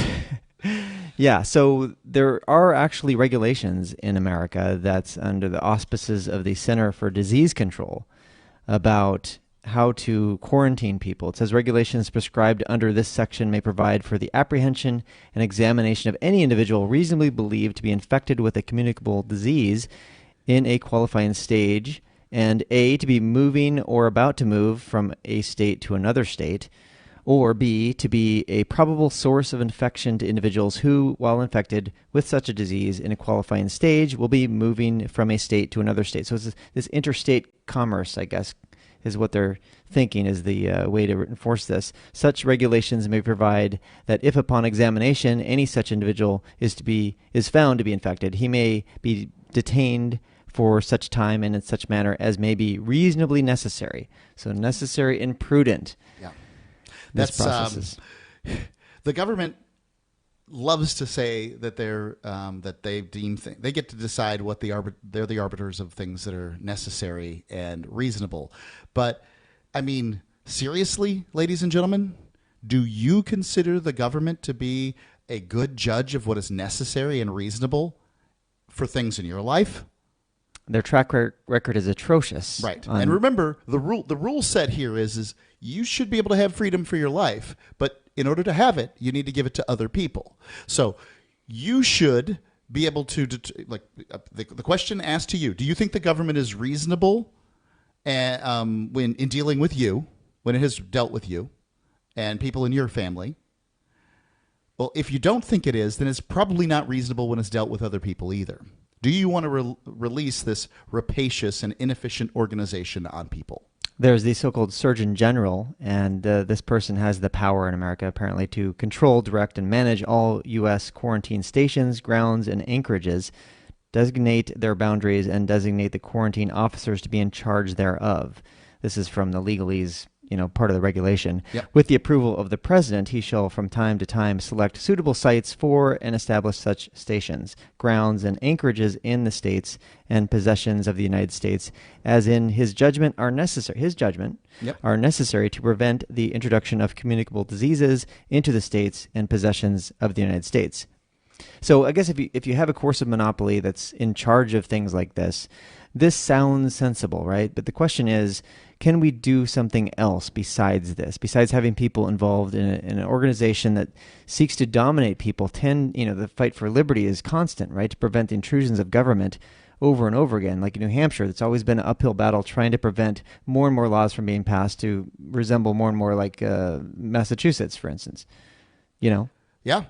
It just keeps happening. I mean, like exactly when is this is going to end? This, all these politicians say they're for small government, at least the Republican ones do, and they're not. It just keeps happening. So a smaller form of cancer is the metaphor, typically? Well, I guess. I get the allure of small government for people, but, at some point or another, we have to realize that it's just not something that gets achieved. When it comes to life and death scenarios, such as a communicable disease like this, it's important to trust in our fellow humans. Like humans really thrive in crisis situations. Like here in Saipan, which is an island about 50% larger than Hong Kong Island, by the way. And Hong Kong Island the Hong Kong area has the most skyscrapers anywhere in the world, apparently.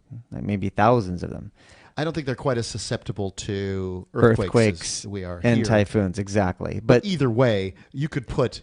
this island had historically has had more than 5 times as many people on it as it currently does. Yes, and it has a degree of autonomy that I wasn't even aware of until I heard the Crypto Frontier proponent Alex talking about this on Free Talk Live, and it's definitely different, I think, in some respects than the mainland America. They call it the mainland.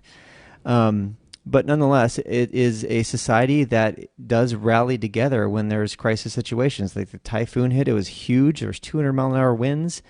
And, people found ways to actually cope with this. It's just that when you add a government into the mix, it tends to degrade the human initiative a lot of the time. Sure. And substitute that. So Jeffrey's point here with this article is saying that human beings as individuals in society interacting with each other can actually solve these problems way better because they're sensing and responding in their local environments to things to make decisions. They don't have to get a pecking order to get decisions made by the Surgeon General, for instance. Right. There's no top-down sort of thing. People can actually just do it according to their own responsibilities. I had a situation where my driveway washed out. Now, it washed out down by the road, so it was the problem of the state of New Hampshire. And obviously, I don't have to worry about that now. I'm renting in Saipan. But if it had washed out farther up, it would have pretty much been my problem. Sure, I could have made the case that they needed to compensate me because it was their culvert that jammed up or whatever the situation was. But as a result, I just had to wait for when they decided to repair it, as opposed to getting out there and attempting to do it myself, so that I could I couldn't get a vehicle out. I mean, I was stranded. Kind of a crisis situation.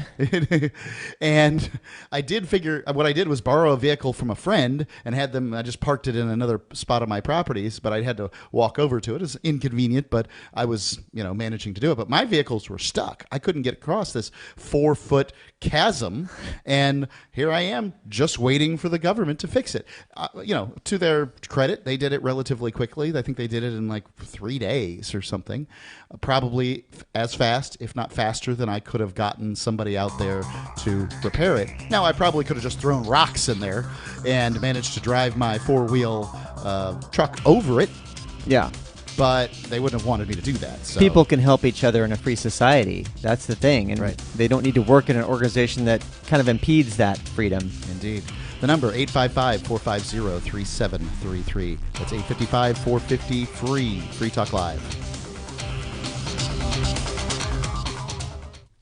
Let me ask you something. What are you doing when you put money in a 401k or IRA, or store jumper cables in your vehicle, or purchase health insurance? You're preparing. You're preparing to ensure you have enough money for retirement. You're preparing for when your car battery dies, or to have assistance paying a major unexpected medical bill. That all makes sense. The same goes for building a food storage plan. You're preparing for when emergencies or disasters strike and shelves go empty at your grocery store. The best way to prepare is with My Patriot Supply. They've helped 1 million hardworking Americans become more self-sufficient. My Patriot Supply sells hundreds of items, including dozens of emergency food kits at MyPatriotSupply.com. It could be an earthquake, a cyber attack freezing our banking system, or a disaster that shuts down our power grid for weeks. For all these emergencies and more, get your supplies and prepare today at mypatriotsupply.com. No more rushing to find empty store shelves because you're too late. Do it now so you're ready. mypatriotsupply.com.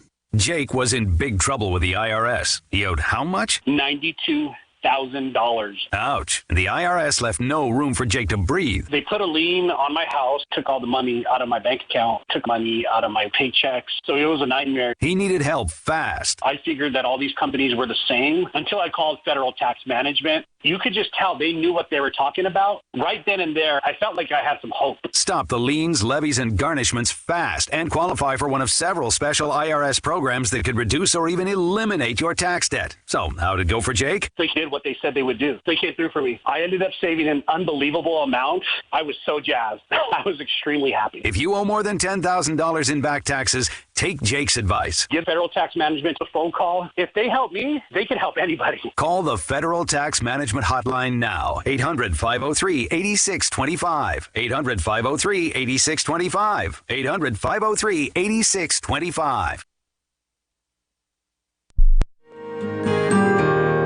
So the protection of life, liberty, and property is what the Free State Project is all about. But it's an effort to move 20,000 people who understand. It's about demonstrating to the entire country that, yeah, we can have a free market, a truly free market. Making it just a freer, great place to live. It's the world's largest voluntarist libertarian community, and it's only getting bigger. That's amazing, to be able to move to a place where other people passionately believe in being free and independent. What the Free State Project is managing to do, though, is to put their money where their mouth is. It's physically getting up across the country and saying, let's go someplace and let's demonstrate the power of these ideas. There's a lot of kind of philosophy that surrounds liberty. There's a lot of thinking about it and talking about it. But here in New Hampshire, people are doing it. 101 Reasons Liberty Lives in New Hampshire, a documentary by Free State Project Early Movers. Watch it free at 101reasonsfilm.com. 101reasonsfilm.com. LRN.FM now has a Discord. Discord is a free text and voice chat platform, and we now have our own server with a bunch of channels at discord.lrn.fm. You can join other listeners as they chat about various things during our live shows, or anytime, day or night. Discord software is available cross-platform, so you can have it on whatever device you want and take your chats anywhere. Join our Discord at discord.lrn.fm. That's discord.lrn.fm. Cell 411 is a free app for Android and iOS that replaces government-controlled 911. Cell 411 allows you to preset a group of friends or private organizations to show up at any emergency. Cell 411 is a nightmare for the state because it proves their so-called services aren't needed. Cell 411 has had thousands of installs, and of course it's covered by the BIPCOT no government license. Cell 411 because your friends won't shoot you when you're in trouble. Without the government, who would build the emergency services? You and Cell 411. Get it today at getcell411.com. Join the LRN.FM Discord for live chat 24/7 at discord.lrn.fm. That's discord.lrn.fm.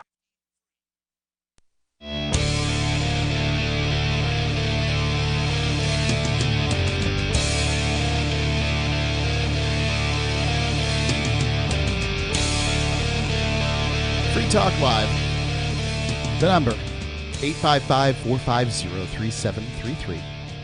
That's 855-450-FREE, as in freedom, and you are welcome to call in and talk about whatever is on your mind. It's Mark with you. And Wes. And, I've actually we got a couple of calls here on the Discord line. I'm going to have to check that out here in the near future, Wes. But wanted to tell you about the AMP program. You can go to AMP, that's A-M-P, amp.freetalklive.com. And if you like what we do here on Free Talk Live, like having guest hosts like Wes Bertrand of Complete Liberty, which, Wes, you ever been on another nationally syndicated radio program? Never have, other than this one. Well, actually, Mark Stevens, No State Project. I'm not sure how he's syndicated. But I'm not sure what his, he has been on other shows, but yeah, I'm not exactly sure how. I don't think he has stations. I think he is more of a podcast. But regardless, he does a live program. Netcast, I guess, yeah.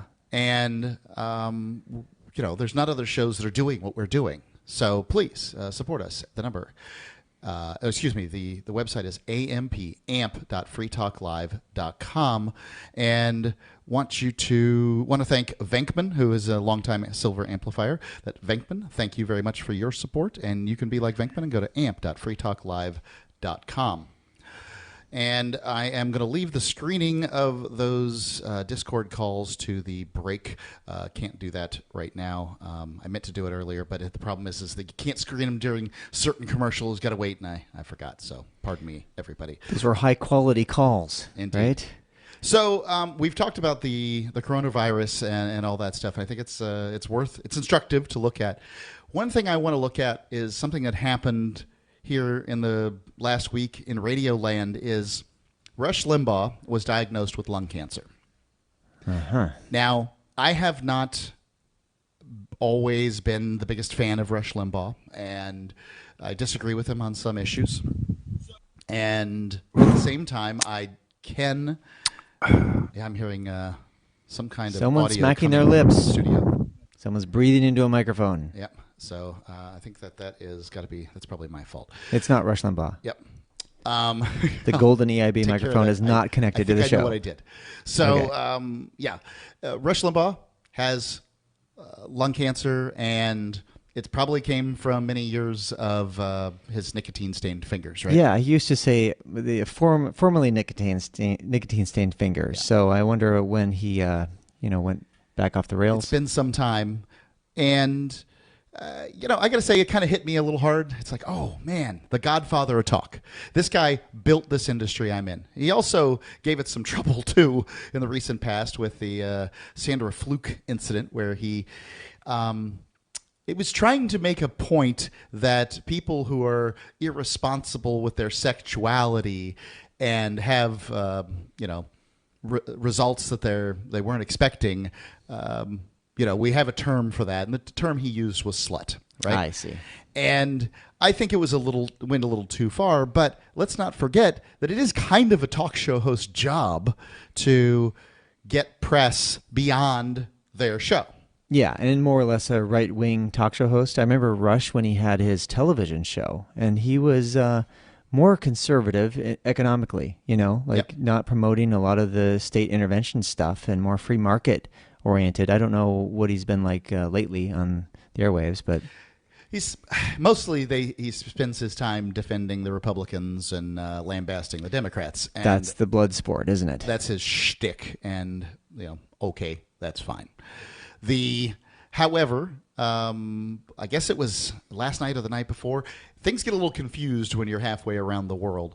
Yeah, which day was it? But end-stage cancer, I guess. Maybe stage 4 or 5? It's 4. He's pretty far along. And he's around 70 years old? He's 69. Uh-huh. Yeah.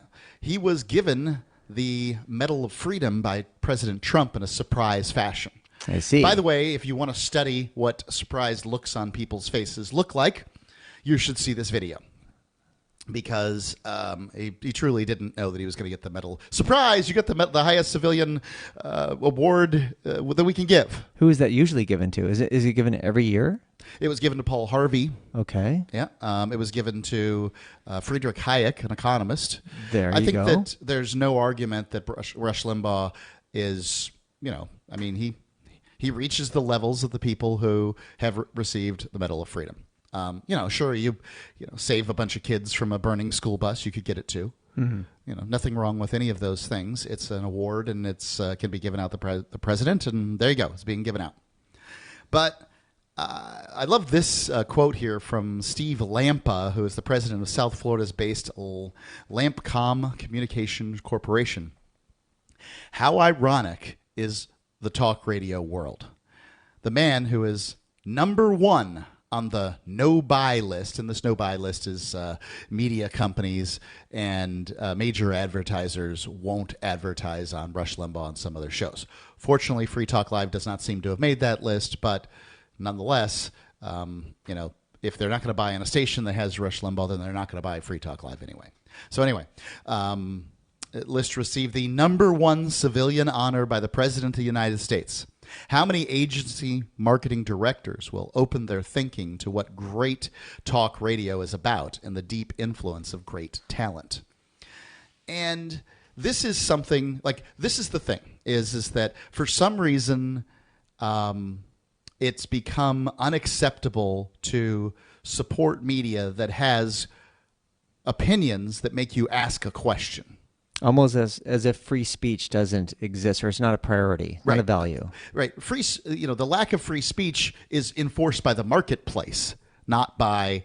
And Rush Limbaugh's, he's not a racist. Some people may conclude that, but he's not. His number one employee is black. Schnerdley, I guess, is his on-air name. Mm-hmm. And it's not like we're talking about speech that is terrible or anything like this. This guy says one thing one time, and suddenly no major advertiser will touch him. It's kind of like the cancel culture that's going on. That's right? what it is. It's cancel culture, and this I think it's Media Matters is the organization that goes out, and I'm sure that they've listened to Free Talk Live and probably thought, well, yeah, not worth going after these guys. They say they're libertarian, they're already nuts, so whatever. Mm. Yeah, it's hard, I guess, in that kind of culture, that milieu, to build bridges of empathy, which is what we really need in a society that's so fractured. This blood sport of Democrats and Republicans, liberals and conservatives. It seems like there's no way to unite on values that transcend the party politics BS. Is all I got to say on it is media buyers, grow a pair. Advertisers, look, this is what free speech looks like. And Rush Limbaugh, Godspeed to you, Godfather of talk. Wish him well. Let's go to the Discord line. Skate 4, you're on Free Talk Live. What's on your mind? Skate 4, can you hear me? I did test the audio on this. Well, what are you going to do? Mission Control Houston. Yeah, there you go. I want to talk about coming up in the next segment. I want to talk about Iowa. So it took a long time to get results out of Iowa. It looks like a virtual tie between Mayor Pete Buttigieg and Bernie Sanders. And then I think, was it Warren that got a few points after that? I can't remember. This is like delegates, right? This is about delegates. This is it's a delegate race. And without the delegates, this doesn't matter. So the actual numbers don't matter, especially in a primary situation, because, well, it's no big deal. It looks like Elizabeth Warren got 5, Biden got 2, and Klobuchar got 1. And Iowa's been first for a long time, but this debacle appears to have shaken their position as the number one, as the first caucus in the nation. And they were not able to count the delegates accurately? There were inconsistencies, I am told. Okay. And, well, I don't know. It says here, 49 delegates, 48 are pledged, and 8 are super delegates. I know after the superdelegate situation last go around with the Democrats, now they're doing superdelegates somewhat differently. So we'll see how that all lines up this go around. And is it like the Electoral College where they count a certain popular vote and then the delegates go along represent with the popular that? Vote? Yeah. Or not? They can choose not to, I guess? Yeah, well, the delegates have to vote their first round for the person that they voted for, usually, and then after that, or the person that they were voted in to vote for. It's very convoluted. It's hard not to have your eyes glaze over with this stuff. Oh, yeah. It's boring and dumb. But New Hampshire's coming up on Tuesday now. Okay. So here we go. The number, 855-450-3733. It's 855-450-FREE, as in freedom, here on Free Talk Live. Call in with your opinions. Do you like going to your job every day? Can you set your own schedule and take long vacations whenever you want? Are you free to do whatever you want in your dating or sex life? I'm Caleb Jones, and I've taught hundreds of thousands of men how to create low-work, high-income businesses and how to date women under your terms. Watch our free on-demand replay training with me so you can learn how to create location-independent income and date women the way you want. Go to alpha.freetalklive.com. Free Talk Live is now on more than 200 radio stations nationwide. We've had more than 18 million podcast downloads, and we claim millions of listens a month. We're a multimedia ad venue with print, email, web, and terrestrial radio marketing platforms. We strive to have ad packages that cater to advertisers big and small. Contact me today at marketfreetalklive.com to see what we can do for you. Marketfreetalklive.com. If you're a local advertiser, contact this station. But if you can service a national audience, contact me, marketfreetalklive.com. Are you a cryptocurrency advocate? The Crypto Tip is the ideal outreach tool to help new people discover cryptocurrency. It's a printable business card-sized tip that you can give to service providers, preferably in addition to a good cash tip. When the server scans the QR code, it'll bring up an explanation of cryptocurrency, how to install a wallet, and allow them to claim the tip. If they don't claim the crypto, you get your tip refunded to you after a time period you specify. Plus, if they do claim the tip, you get an email alert. Create as many tips as you want at cryptotip.org. That's cryptotip.org. The LRN.FM social media channels have been revamped. We've eliminated Facebook and focused on other platforms like Twitter and Mastodon, the decentralized alternative to Twitter. On our accounts, you'll find posts from multiple LRN.FM show hosts together in one place. Follow us on Twitter at twitter.lrn.fm, or better yet, move to the decentralized Mastodon social media platform at toot.lrn.fm, toot.lrn.fm. I think you'll like it. You're listening to the live edition of Free Talk Live. Hour number 3 is next after the news here on the Liberty Radio Network at LRN.FM. This is the Liberty Beat, your daily source for Liberty news and activist updates. Produced in partnership with the SNLS Network and listeners like you. Online at snlsnetwork.com. I'm Mick Murrow with your latest edition of the Liberty Beat. Gold is trading at $1,567, silver at $17.83, and Bitcoin is trading around $9,730. Today's gold, silver, and Bitcoin prices are brought to you by Brave Botanicals, high-quality kratom and CBD at reasonable prices with excellent customer service. Brave Botanicals is activist-owned and mission-driven. The Liberty Beat and Brave Botanicals believe so strongly in the power of kratom, we're giving it away for free. Just go to libertybeat.news/free kratom. This is the Liberty Beat at snlsnetwork.com. In the news, on Tuesday, a House committee approved a bill to put a 3-year ban or moratorium on the use of facial recognition for surveillance or any other purposes by the state and its political subdivisions. Passage into law would represent an important first step towards protecting privacy and rejecting the national surveillance state. Activist Post reports a coalition of 3 Democrats introduced House Bill 2856 January 27th. The legislation would put a 3-year ban on the use of facial recognition by government in Washington state. If passed into law, state and local government agencies would be prohibited from obtaining, retaining, requesting, accessing, or using any facial recognition technology or any information obtained from or by use of facial recognition technology. Additionally, any information obtained from or by the use of facial recognition would be barred from being used as evidence in any trial or other proceeding before a court or other authority subject to the jurisdiction of Washington. Ever wonder where we find all the news to report right here on the Liberty Beat? Visit snls.news to get the world's most censored media published all in one place. Save yourself from the endless time spent searching for reliable alternative media. SNLS News makes it quick and easy. No ads, no clickbait, just raw headlines, 24 hours a day.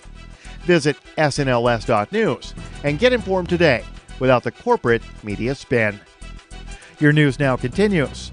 At the World Economic Forum in Switzerland, world leaders addressed various ways to combat climate change and help the environment. It was there the U.S. President Donald Trump committed to the Trillion Trees Initiative.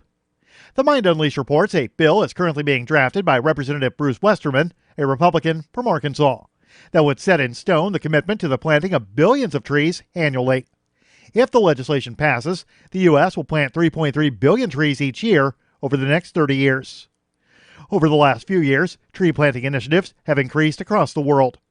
From Ireland pledging to plant 440 million trees over the next 20 years, to Ethiopia breaking the world record by planting 350 million trees in a mere 12 hours. Chemists working with the U.S. Army are developing new uniforms that can quickly break down toxic substances, protecting troops from bioweapons, according to a report from Wired. Omar Farah's lab at Northwestern University is testing a fabric that can neutralize nerve agents. The new fabric is part of a collaborative effort between the college and the Army, which might take upwards of a decade to test and then commission as the next generation battle uniform. Activist Post reports the fabric can destroy nerve agents VX, soman, and sarin. The dangerous chemicals can be made in a biosafety level 4 laboratory, like the one found in Wuhan, China. Wired noted that the Army already has uniforms to protect troops from nerve agents, but there are no uniforms that can destroy the toxins. Jared DaCosta, a researcher with the Army who is not involved with the project, said the military has been searching for uniforms that can shield troops from bioweapons and at the same time destroy the chemicals. Support for the Liberty Beat is brought to you by the Homestead Guru. The Homestead Guru is an educational website offering tips, tools, news, stories, and commentary on everything homesteading. Topics include green homes, gardening, animal husbandry, do-it-yourself, home remedies, alternative energy, survivalism, unschooling, and more. Those details are found online at thehomestead.guru. This is the Liberty Beat, powered by the SNLS Network at snlsnetwork.com. I'm Mick Murrow, reporting for the Liberty Beat, reminding you, spread liberty with a smile. Friends of local man Carl Brewster told reporters this week they are all absolutely at a loss as to how he is not completely depressed. I've known Carl for years now, and he really is a great guy, super nice. But honestly, I don't know how he doesn't go home and cry himself to sleep every night. I mean, walks dogs for a living and no one will ever date him. I really don't get it. Saying that they were baffled at how their close friend managed to remain even moderately happy day in and day out given his life circumstances, sources confirmed they were regularly confronted with Carl's perplexingly gregarious and affable demeanor. I mean, Carl's life really, really sucks, but somehow he manages to wave good morning to me every time I see him, and he always has this big smile on his face. Maybe he's on some kind of medication. Things have always been really awful for Carl, but he's never really been depressed. I mean, I make 3 times as much money as him, and I'm totally miserable. Honestly, we all thought he would have killed himself by now, but he hasn't. This is the Onion News Network.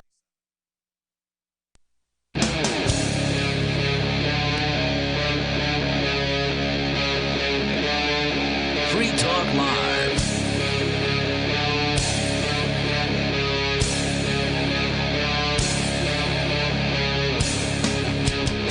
That's right, it is Free Talk Live, and you are free to call in and talk live here on the airwaves. And it's Mark with you. And Wes. Coming to you from the U.S. Mariana Islands. Let's get right into the phone calls here. We're still trying to work out the bugs on the Discord line, so, be prepared for whatever may happen. Lapinder, you're calling in from the subarctic about FEMA camps. What's on your mind? I was thinking when you first mentioned them that the FEMA camps and a lot of things that we see nowadays really do resemble the serf system or the imperialistic system that was in place through much of Europe prior to World War I. How so? And I was just wondering and thinking, has our world structure and society structure really changed very much since then? I guess the question, oftentimes these forms of control are transparent to people. They don't see them. They're just invisible.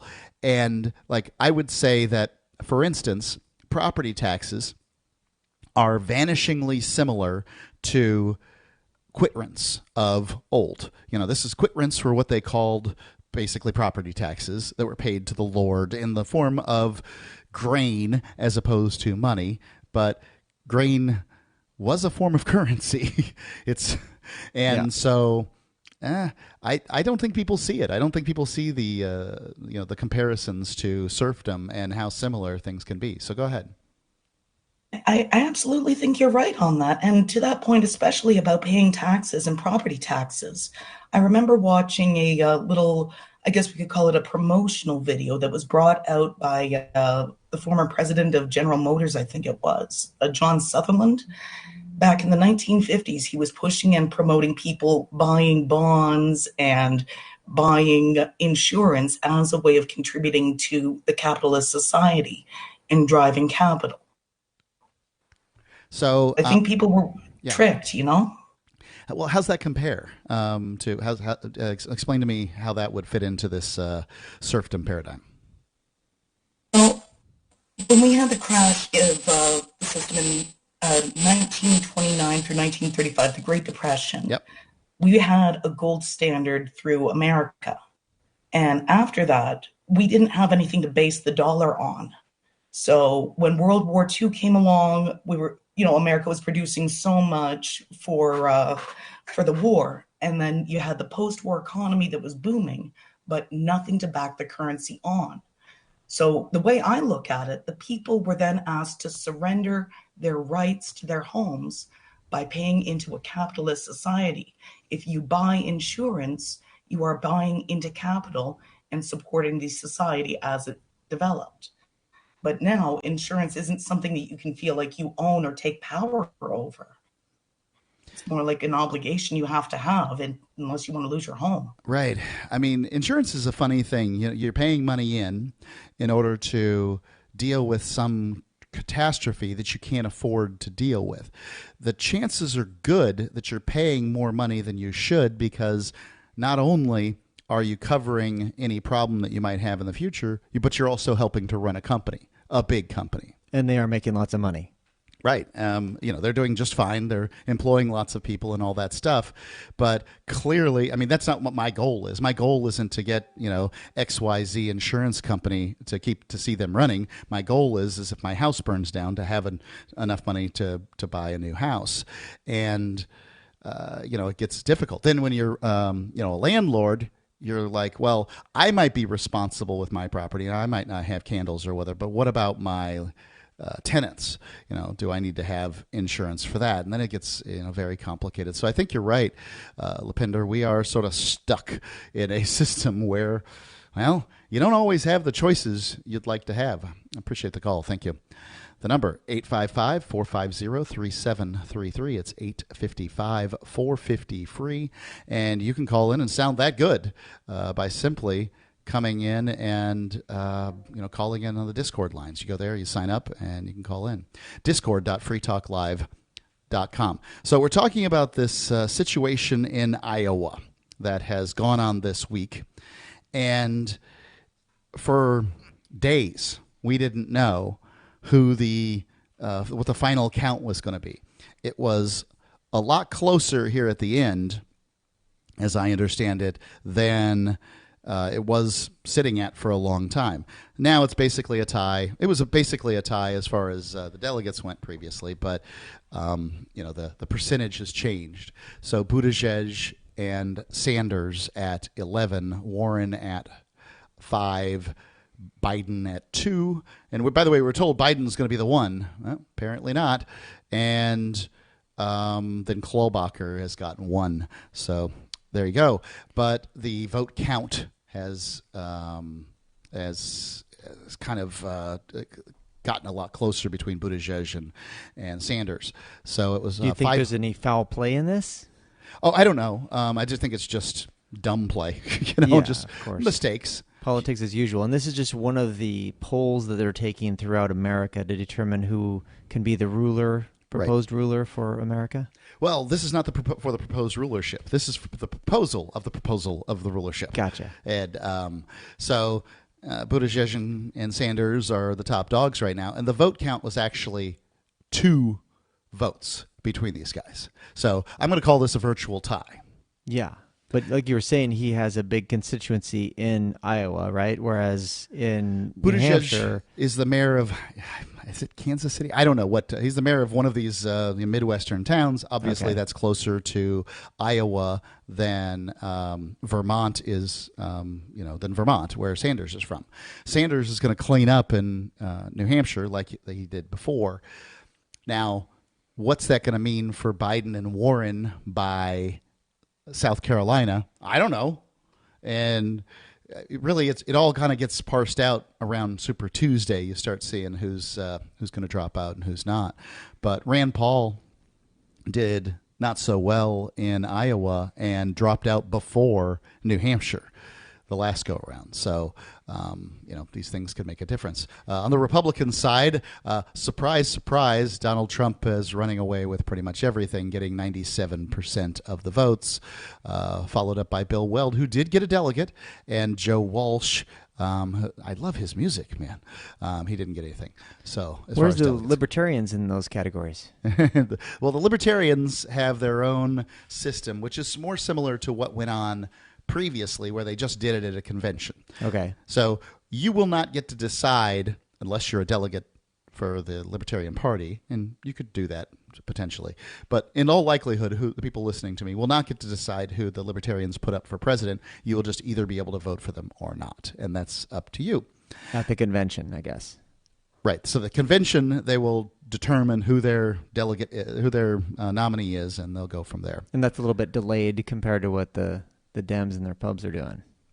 Yeah. So the Dems and the Republicans, well, they're using our system to, our paid system to do all of this. So I prefer with the Libertarians, their system to just, do it amongst themselves.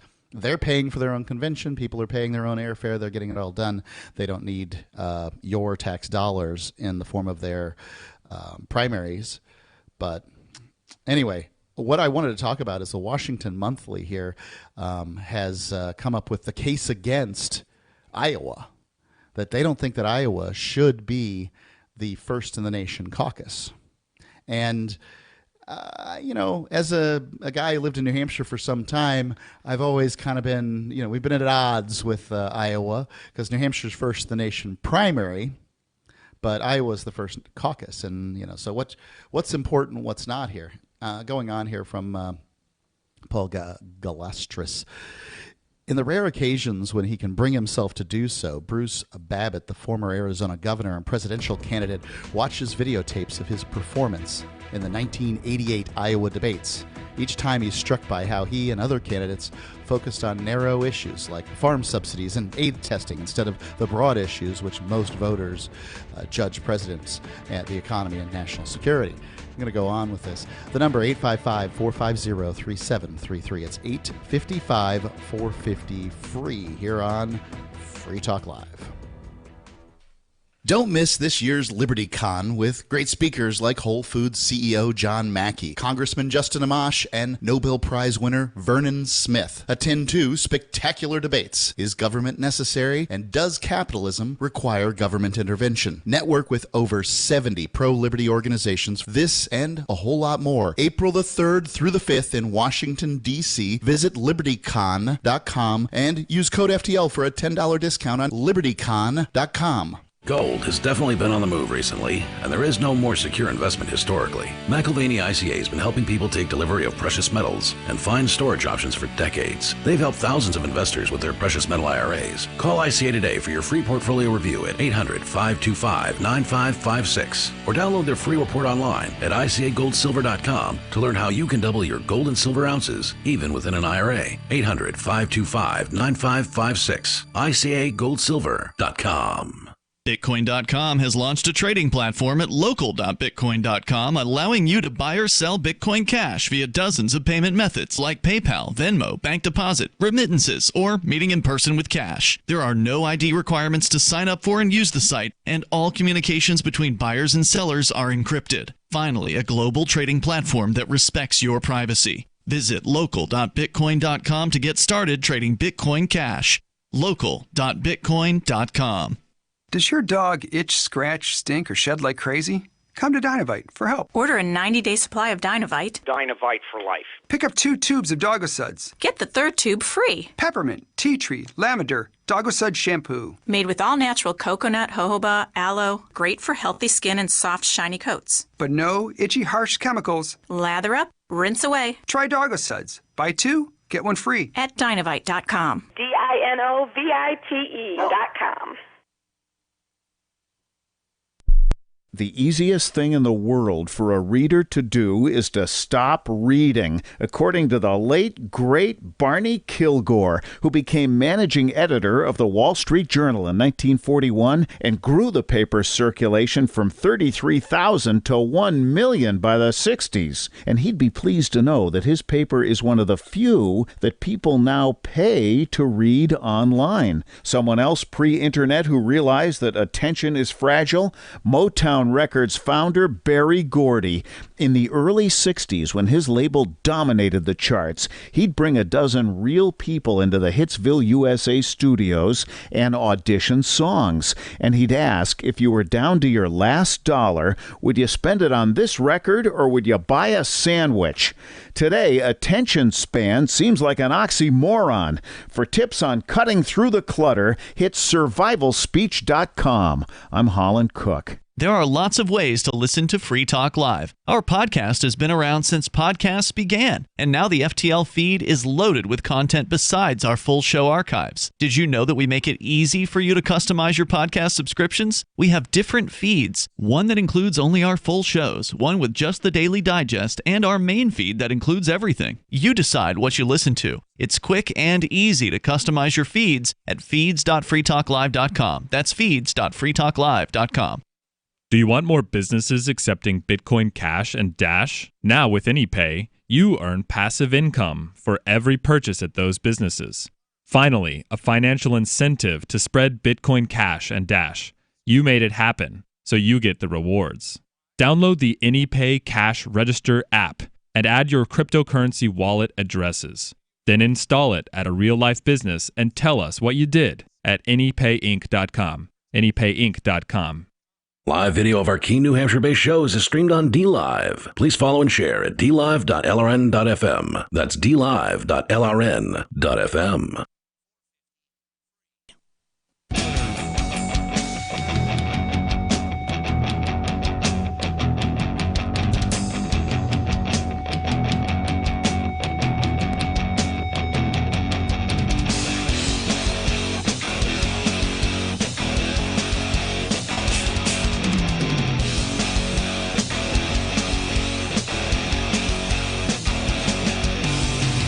Talk Live. Call in, talk about whatever's on your mind. It's Mark with you. And Wes. The number 855-450-3733. That's 855-450-FREE. You asked for it. You got it. Liberty.menu. Our listeners wanted to have a directory of liberty-oriented businesses where they can go spend their dollars and to be able to list their businesses. Liberty.menu is that. So the only requirement for listing your business on Liberty.menu is the belief in the non-aggression principle. If you don't know what the non-aggression principle is, you can go check it out. They'll make it very clear to you at liberty.menu. That's liberty.menu. Advertising is free there. Use of it is free. You can there's some paid upgrades you can do, but liberty.menu is available to you. That is a website, and that is how we say it, liberty.menu. And want to go to the phones. We've got Rudy calling in from California. Rudy, you're on Free Talk Live. Hey, guys. Yeah, Iowa's ridiculous. I mean, we don't have to put the votes in a backpack on a horse to drive, I mean, why don't we jump into the 21st century? Well, it was, in 2012, when the Republicans had their convention, their caucus there, and they announced Ron Paul won it. And then 2 weeks later, they announced someone else won it. And then in June, they gave it to Mitt Romney. It's just, we can upgrade it. And you were talking about how you lived in New Hampshire and Iowa. Yep. It doesn't seem like these two completely white states should be representative of the nation as a whole and have such weight in their, importance. I think it's a big deal for the for-profit media to send all the reporters there, and it's kind of like it just seems like a big waste of energy. And why don't we have something like a national primary or something? Maybe two. Have one to win out the losers and then have a national primary, and just it just makes more sense. We're smarter than that. We've got the internet now. I mean, really. Yeah, you're absolutely right. This idea with delegates and sending people to vote in a place and to do stuff, it's really antiquated. The Electoral College is an antiquated thing. I'm not saying that it doesn't have its values, but it was created at a time when the fastest you could travel was that on the back of a horse, and Exactly. not so much anymore. We can put this Yeah, together. It's absolutely doable. We got to go from Alabama to Washington D.C. We'll be there in 6 days or something on the horse. No, it's just we should be more modern than that, I think. Right. I think you're right, Rudy. I appreciate the call. And I honestly don't have, the better system come up with in my mind because, inefficiencies in appointing somebody that I don't want in their position, I guess just don't get me thinking all the time. I'm not looking for that. But I would agree that there's no particular reason why Iowa and New Hampshire should be the places that begin our journey to, who's going to be the highest, the leader of the free world, right? Political dog and pony shows. That's kind of how it goes. I wonder what Vermin Supreme would think about this issue. I do like him. It's a lot of fun. He would probably want New Hampshire, right, to hand out the free ponies. Yeah, he wants the New Hampshire to be pony ground zero, I think. Yeah, it's really a archaic tradition, like the guy said. We're in the 21st century. We don't really need archaic traditions, don't we? We need new systems, basically, that work for people rather than work against their interests. Yeah, honestly, though, the whole idea of a president whose power continues to grow and can prosecute wars without really, not wars, but conflicts without really anybody saying otherwise. What are you going to do about it? Not much. The president gets to do that stuff, and nobody seems to be able to stop him. Let's go ahead. It gets back to the perceived legitimacy. Once again, if you believe in a ruler of an economy, then of course, like H.L. Mencken said, Americans, if they want democracy, they're going to get it good and hard, basically. They are going to get it good and hard. Skate 4, what's on your mind? Hello? Hey, calling in on Discord. Can you guys hear me all right? I can. Indeed. Got you. What's on your mind? All right, awesome. Okay, so I was thinking about buying some cryptocurrency. I don't own any cryptocurrency yet. Okay. But I always thought it was, a cool concept back when I first heard about it in 2015. Yeah, I bet you're wishing you got some in 2015, huh? Oh yeah, definitely, for sure. So 2015 is when I first had my job, and I was debating on whether to buy, a few $100s worth of Bitcoin or to buy my first car. And I was like, you know what? I'm just going to go ahead and buy my first car. Right. That car ended up being a rust bucket. So. Yikes. So the car's gone, but the crypto would have still been there. Right, yeah, exactly. Crypto doesn't rust away, does it? So how are you thinking about going to get this cryptocurrency? Are you looking for advice? Yeah, I'm just mainly looking for advice on how much to invest. Because I was thinking somewhere around 10% of what I have in savings right now. I think that's a good number. So if you're talking about an investment in the hopes that cryptocurrency goes up, this is advice that I never followed myself. But, I went in more whole hog at one point with what I had in savings. But I would say that 10% is the sort of magic number. Cryptocurrency is considered to be volatile and risky. Yes, and there are people who went in and when Bitcoin was $15, $16, $17, $18, $19, $20,000, and they're still hoping that they can get their money back out at some point. And maybe that'll be the case. It seems like it to me. But I don't, we're still haven't hit that highest of the high yet. And maybe that'll happen. Likely it'll happen. But I won't, I'm not the one to go tell people to, put your life savings into this and Definitely not. Oh yeah, definitely. Yeah, Definitely mortgage the not, house. yeah. No more than you want to Maybe- lose, or that you can afford to lose, basically. Yeah. Exactly. That's always wise as far as investments go. So what you could do is you could go to Bitcoin.com. I think you can use a credit card to buy there. If you're not talking about, many tens of thousands of dollars, it's a relatively easy way to get some. And then you could use the Edge wallet and put the Bitcoin Cash that you purchased in there and use one of the two. I think they still have Changely and Shapeshift.io there that you could then change the currencies to different currencies there, and then you could have all the spreads of different types that you want. That sounds like an easy way to do it. So there's some advice. Or you can go to local.bitcoin.com and try to buy some on there, but you never know how that's going to work. What are some other cryptocurrencies that you recommend? I like Divi, I like Bitcoin Cash, I like Dash, and I like Bitcoin, and I like Ethereum.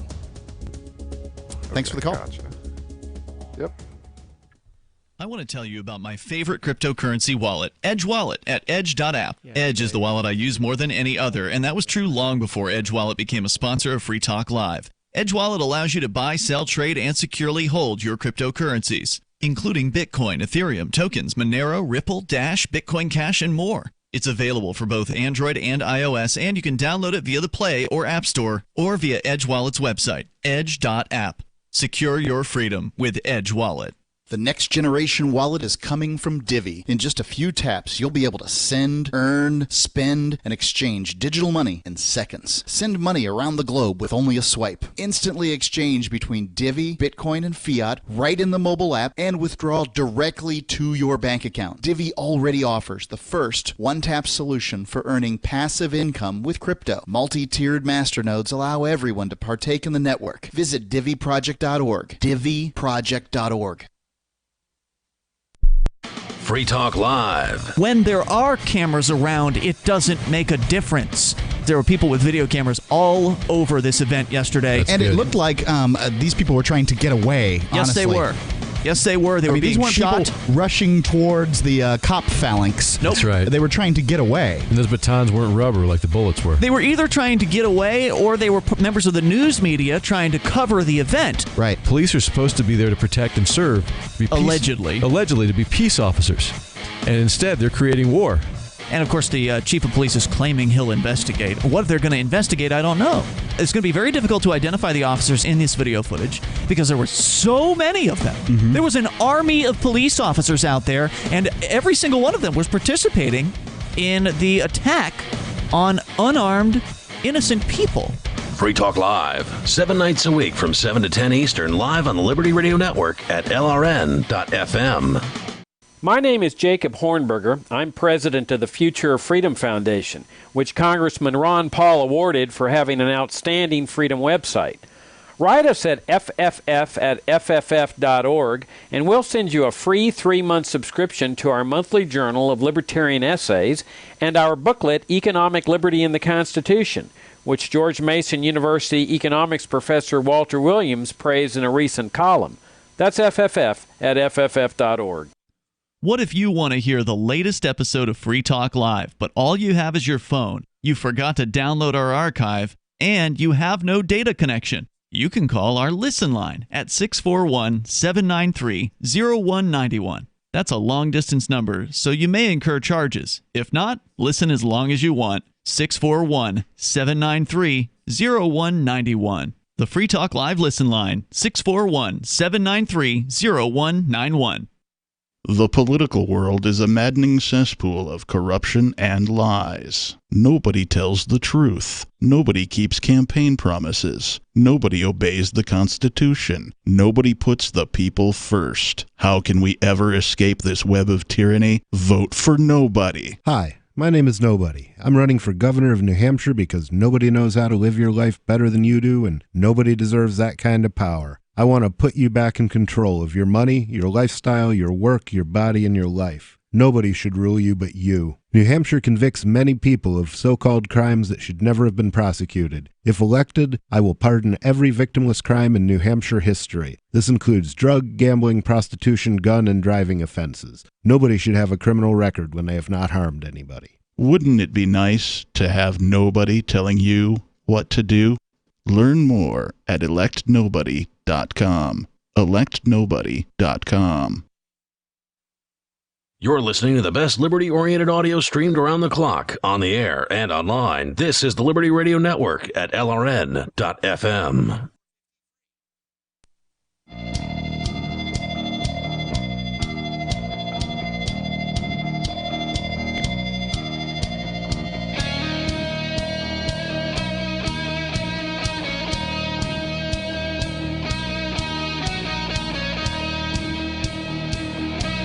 Talk Live, coming to you live from the U.S. Mariana Islands. Got to say, it's kind of interesting doing a radio show that I'm used to doing at 7 o'clock in the evening every day. Right now it's 12:30, just past noontime, and I'm looking out over, sunlit mountains and palm trees, the banana trees all over the place, and it's it's just gorgeous. I do not miss slipping on the ice in New Hampshire. I love New Hampshire, mind you. Great weather 4 months out of the year. Gorgeous place to be. It's the reason that so many people have lake houses in New Hampshire for the summertime. This is a wonderful place to be. And home of the Free State Project, hoping those folks do well. The number, 855-450-3733. Mark with you. And Wes. Let's go to the phones. Oh, first I want to tell you about Fork Fest. We're having a party in New Hampshire at the Rogers Campground. We're calling it Fork Fest because it's a fork of the Porcupine Freedom Festival. No spoons allowed? What's that? No spoons allowed. No Yeah, spoons. You exactly. must use forks. Knives are okay. And you come out there, do what you want. As a matter of fact, guns are okay because There you New go. Hampshire, open carry is completely legal. So, and Rogers Campground respects that. Just go to forkfest.party to find out more. We've got all the information you need there. It's around 4th of July weekend. Mm-hmm. So forkfest.party. That's fork as in the eating implement, fest as in festival, dot as in, well, you know what happens when you put in URLs, party, as in, woo, we're going to have a good time. Forkfest.party. Let's go to the phone lines. David calling in from New Mexico. David, you're on Free Talk Live. LibertyCon. Haven't you had enough LibertyCon? Well, maybe. It's what you got here, at least the last 100 years. Indeed, we've been conned into believing this might be liberty. The land of the free, the home of the brave, right? That's what they say. Haven't been so free lately.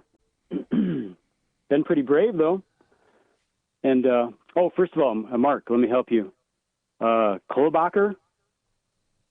That's her name, Clawbacher. From Minnesota? Klobuchar? Minnesota. Yeah, I'm from Minnesota. Can't you tell? Don't you know? I don't spend a lot of time trying to figure out the names of these people because they're here today, gone tomorrow. I mean, in my job, imagine how many of these politicians' names I've rattled off over the last 20 years now, almost on the radio. 18 years, Yeah. I think we've been on. And once they're gone, I forget about them. So in some cases, I don't even bother trying to really get their names right. So what? I mean, everybody else is out here. These talking heads are like, oh, I got to make sure I get this. Is it Buttigieg, like whatever. I don't care. It's a booty plug. There you go. Booty plug. Yeah. What do we call in about before I lose? Before you lose what? Before I lose it and get rid of you. Go ahead. Oh, okay. And by the way, Amy Klobuchar is Jewish as well, and that's good to know. Well, she didn't do very well, so that throws a wrench into that conspiracy theory.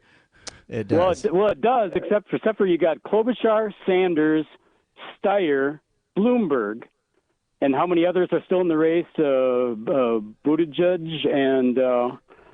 and Warren and Biden, and is there another one? Anyway, so it's 50%. Well, there's Andrew Yang still here. He's down. He got a few votes.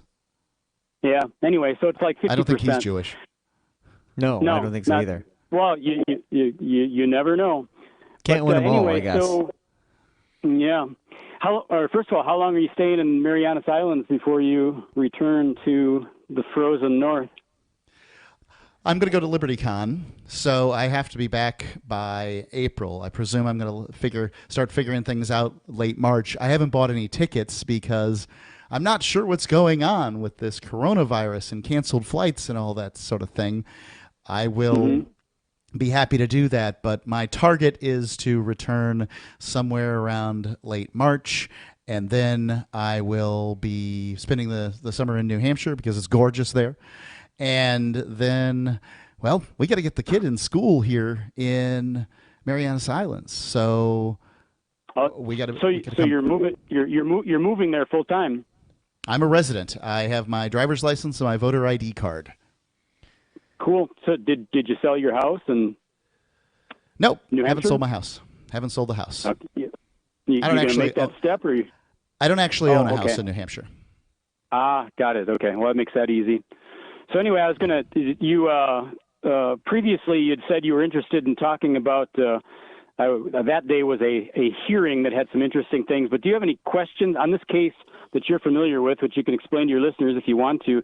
Do you have any questions that are on your mind? Because that would be a good starting point since you expressed interest in it. Well, let me explain it. So you had a situation with the University of New Mexico's public radio station, and this is tax funded, as is New Mexico, the University of New Mexico. It's all tax funded, and they basically said you're not allowed to call in to our call-in show anymore because you make our guests uncomfortable. And that in and of itself is a very interesting question. Can the government take money from you and start a radio program where they invite people to call in and then don't let you call in? So that in and of itself is interesting. And I think the answer to that should be no, and were the case to go any farther, that we would have more information about that. However, once these fine folks defending our right to make telephone calls heard that you had made a call to a different show. Now, you've been given some order by some judge that said you're not allowed to call into that show because reasons. And that's fine. But then you called into a different show on the same station, put on by the same folks. But this one was just a show of music, I think Native American music, and you like it, and you like hearing it. And shout out to the Native Americans in New Mexico. And, no problem, you're requesting music. Well, then they say you can't do that too. Well, you've violated the order. Well, you haven't, because the order is pretty specific, but whatever. Right. And so that now they're bringing you up on charges on it, and you had a hearing on that. So tell me about that hearing. What transpired? Yeah, well, so far it's just been a bunch of boring meta stuff, nothing super exciting other than I have had a couple of victories. In short, what I've accomplished, usually you go into court and they push you around. They say, okay, now you're doing this, now you're doing this, and now you're doing this. And every time they say, well, now you're doing this, I say, well, no, actually I'm not doing that, and here are my reasons. Would you like to argue with me, or do you just want to yield to what I said? And so far I'm batting 1,000. Every single time they yield to what my demand is. And why? Not because I'm so good, but because I happen to have read and know what the law is, presented it to them. They saw they had no ground to stand on, and they had no choice but to yield to me or fight it out at the court above them. And so they've yielded on like 3-4 occasions, but it's all still over, mundane, boring stuff, and haven't gotten to the exciting part yet. But one thing I'd like to interject on what you've already said is that this is a 14th Amendment argument, because the government, the state of New Mexico, i.e. the taxpayers, own and pay for the University of New Mexico and everything we're talking about. And in my argument, that is no different than the Motor Vehicle Department or any other state agency. And if you have in this case a radio show, and you invite people to call in, and you're the government, it's like the MVD saying, hey, come on in, we got driver's licenses. Wait, no, you, David Olson, we're not giving you a driver's license. Why? Well, because we don't like you, so we're not giving you one. Go away.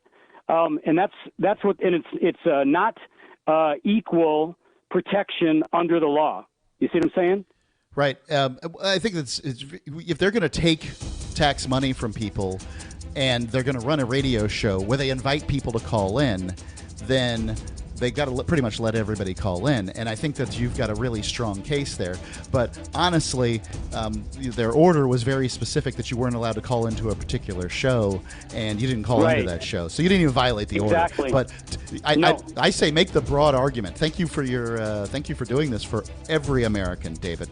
Thank you for the call. Yeah, we don't need double standards and Most hypocrisy. of you know that heart disease is the #1 silent killer in the U.S. What if I told you for just $54.95 a month you could fight against heart disease naturally? At Heart and Body Extract, we've been helping thousands of people get back to a healthier heart. Don't just take my word for it. Check out all of the success stories at hbextract.com, or to order, call 866-295-5305. That's 866-295-5305. hbextract.com. Don't risk it when you can take charge of it. Hello, I'm Mike Lindell, the inventor of MyPillow, and like all of you out there, I had problems sleeping. Pillows would go flat, I would flip-flop all night long, I would wake up with a sore neck, maybe a headache, or feel like I needed a nap even though I slept 8 hours. When I invented MyPillow, I wanted it to where you could move the patented fill to give you the exact support you need as an individual, regardless of sleep position. MyPillow will get you into that deep REM sleep faster, and you will stay there longer. It's not about how much time we spend in bed, it's about how much of that quality sleep we get. I do all of my own manufacturing right here in the United States. I have a 10-year warranty. You can wash and dry my pillow, and I give you a 60-day money-back guarantee, so you have nothing to lose. And here's my best offer ever. You can buy one of my pillows and get one absolutely free. Go to mypillow.com or call 800-870-0305 and use promo code GCN. That's mypillow.com or 800-870-0305 with promo code GCN.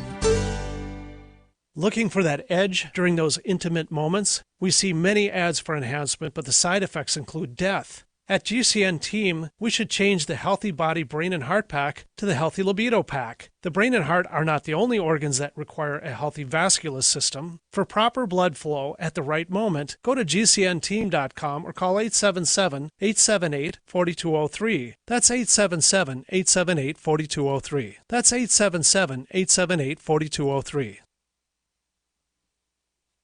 Is spreading the message of liberty, cryptocurrency, and peace around the globe worth $2 per month to you?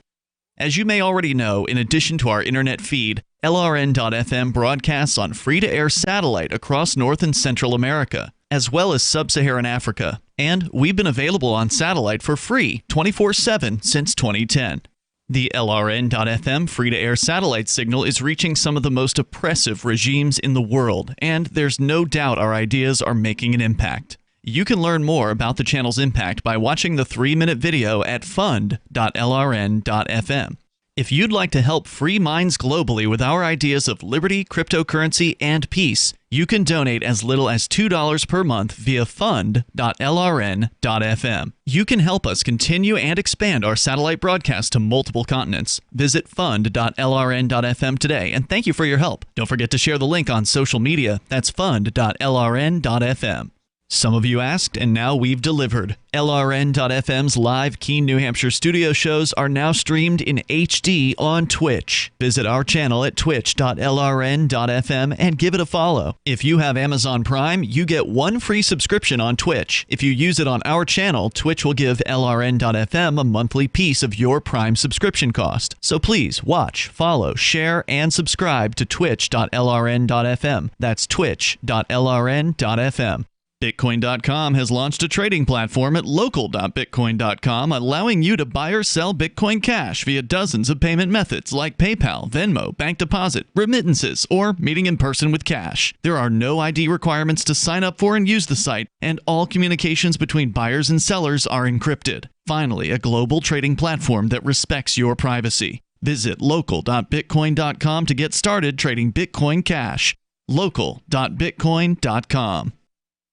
Do you love Twitter? Make sure you favorite the LRN.FM Twitter account so you can receive our tweets at twitter.lrn.fm. That's twitter.lrn.fm.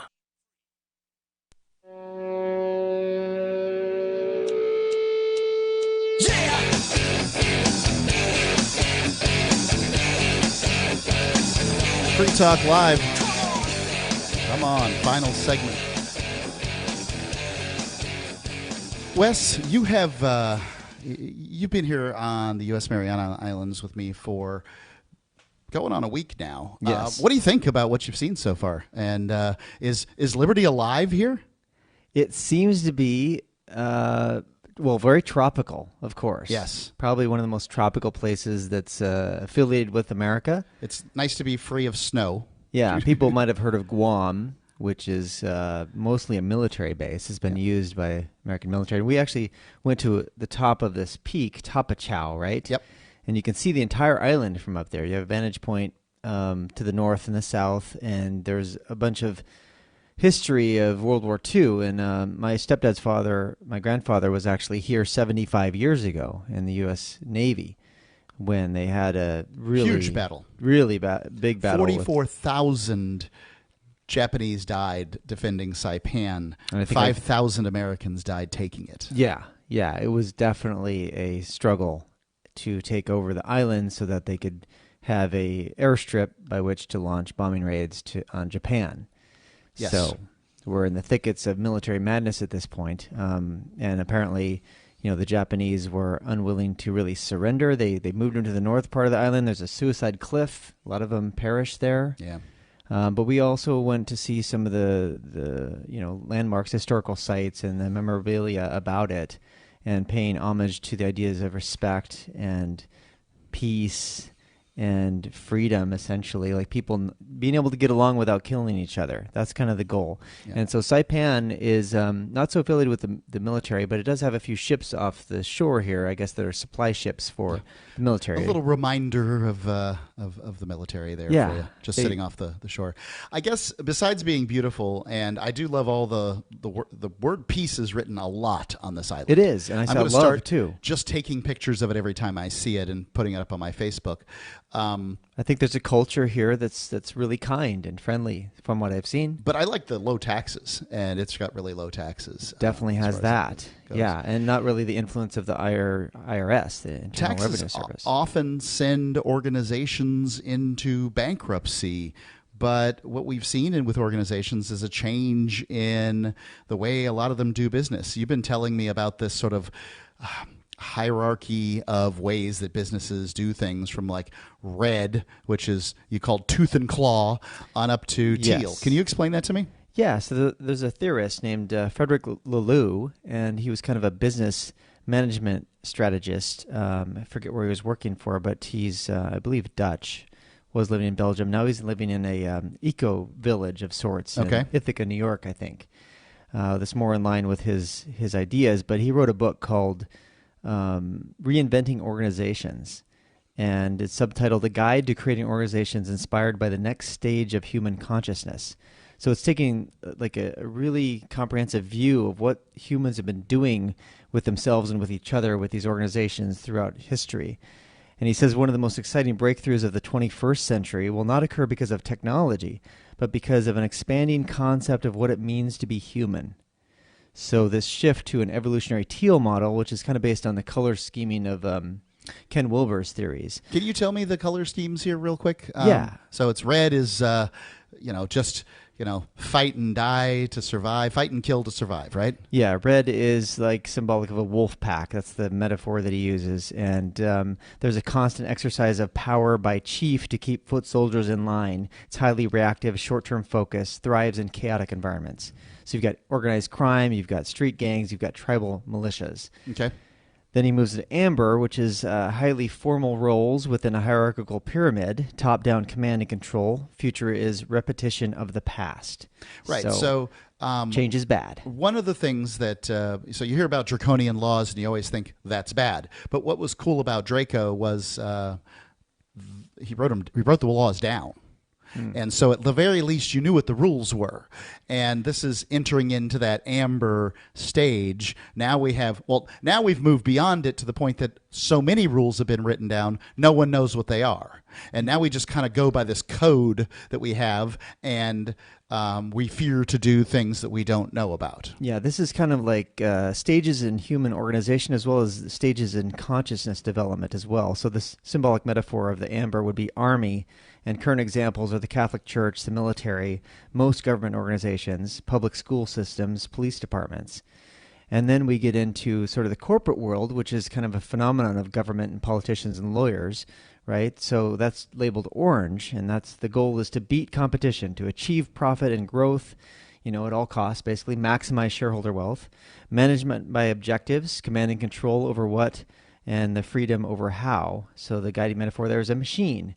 These organizations are machine-like, and you need to have people that control and work on those machines and optimize them, and a CEO at the top to control everything. So, and middle management. We need middle management.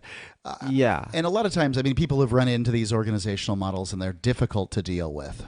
Not much fun. The current examples of multinational corporations, investment banks, and charter schools.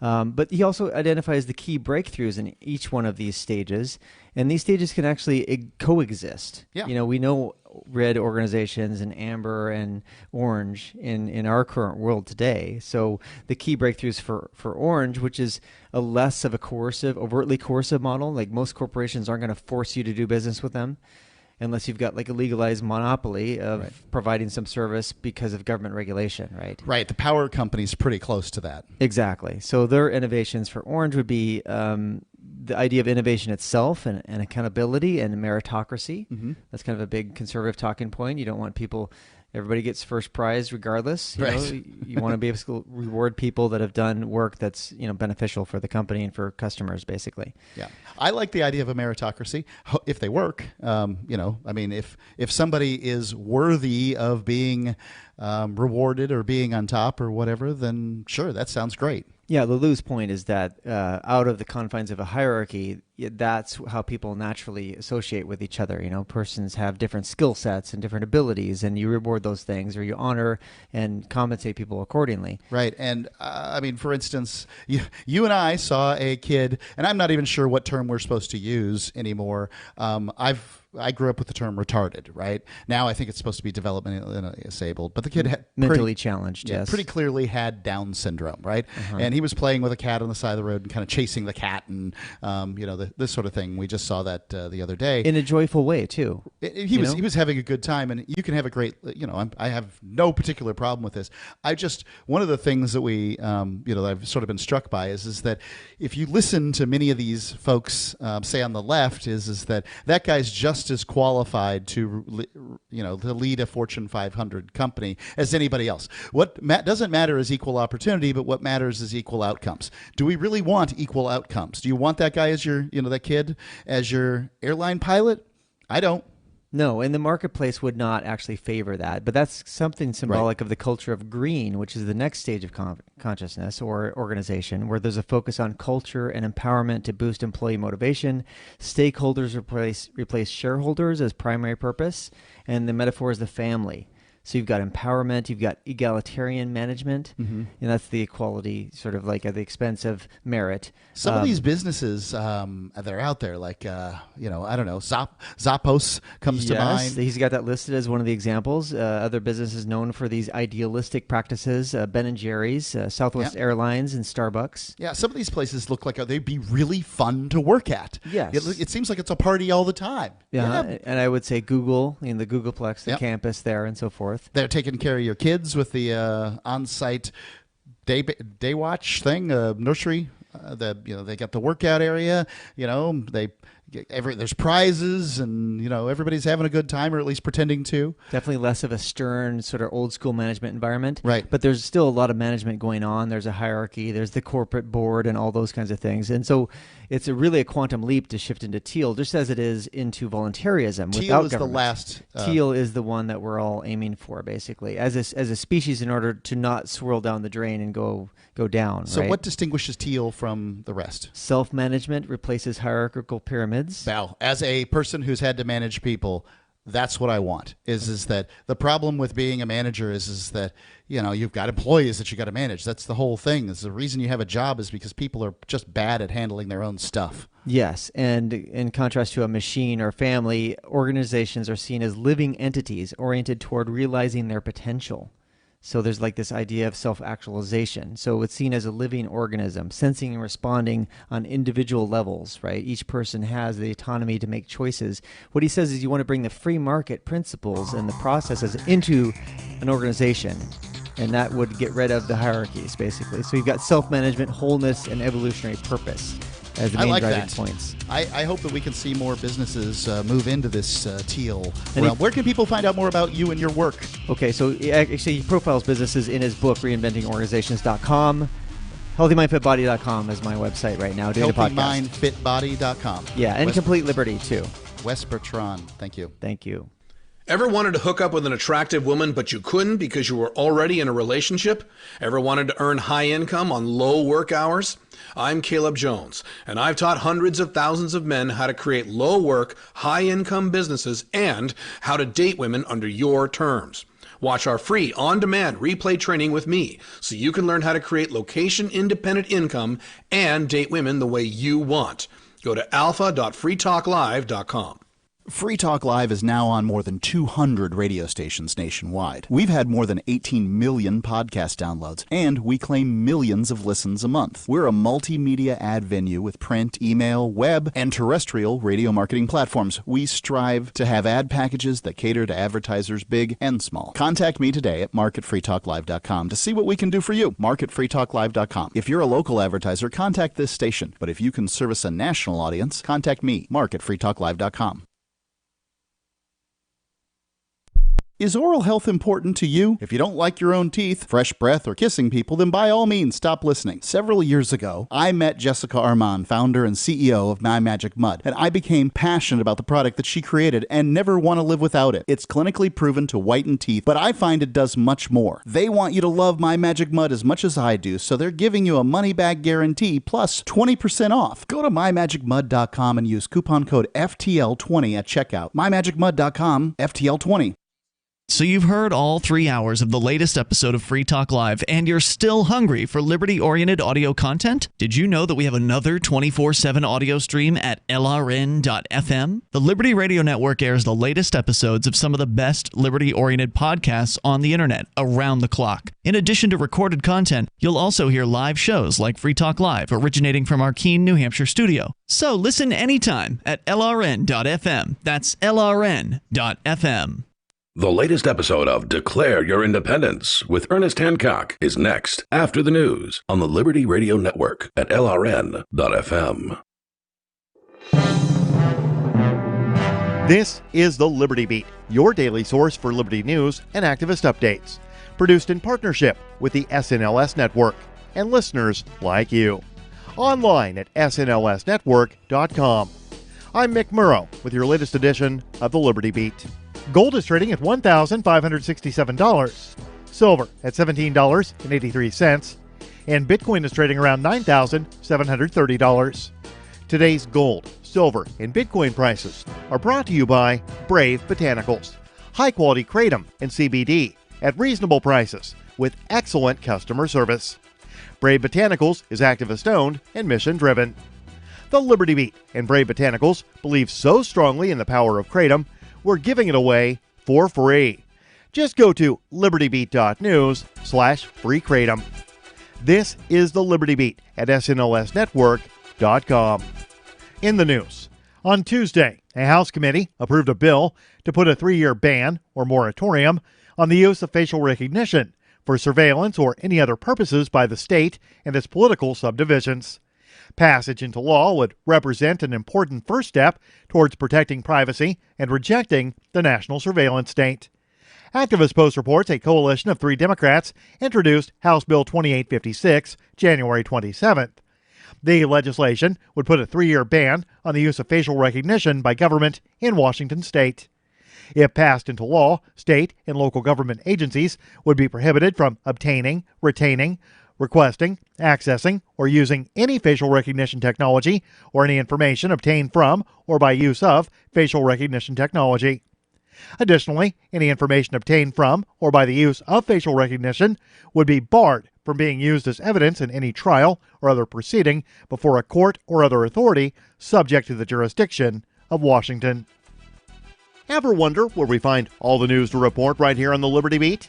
Visit snls.news to get the world's most censored media published all in one place. Save yourself from the endless time spent searching for reliable alternative media. SNLS News makes it quick and easy. No ads, no clickbait, just raw headlines, 24 hours a day. Visit snls.news and get informed today without the corporate media spin. Your news now continues. At the World Economic Forum in Switzerland, world leaders addressed various ways to combat climate change and help the environment. It was there the U.S. President Donald Trump committed to the Trillion Trees Initiative. The Mind Unleashed reports a bill is currently being drafted by Representative Bruce Westerman, a Republican from Arkansas, that would set in stone the commitment to the planting of billions of trees annually. If the legislation passes, the U.S. will plant 3.3 billion trees each year over the next 30 years. Over the last few years, tree planting initiatives have increased across the world. From Ireland pledging to plant 440 million trees over the next 20 years, to Ethiopia breaking the world record by planting 350 million trees in a mere 12 hours. Chemists working with the U.S. Army are developing new uniforms that can quickly break down toxic substances, protecting troops from bioweapons, according to a report from Wired. Omar Farah's lab at Northwestern University is testing a fabric that can neutralize nerve agents. The new fabric is part of a collaborative effort between the college and the Army, which might take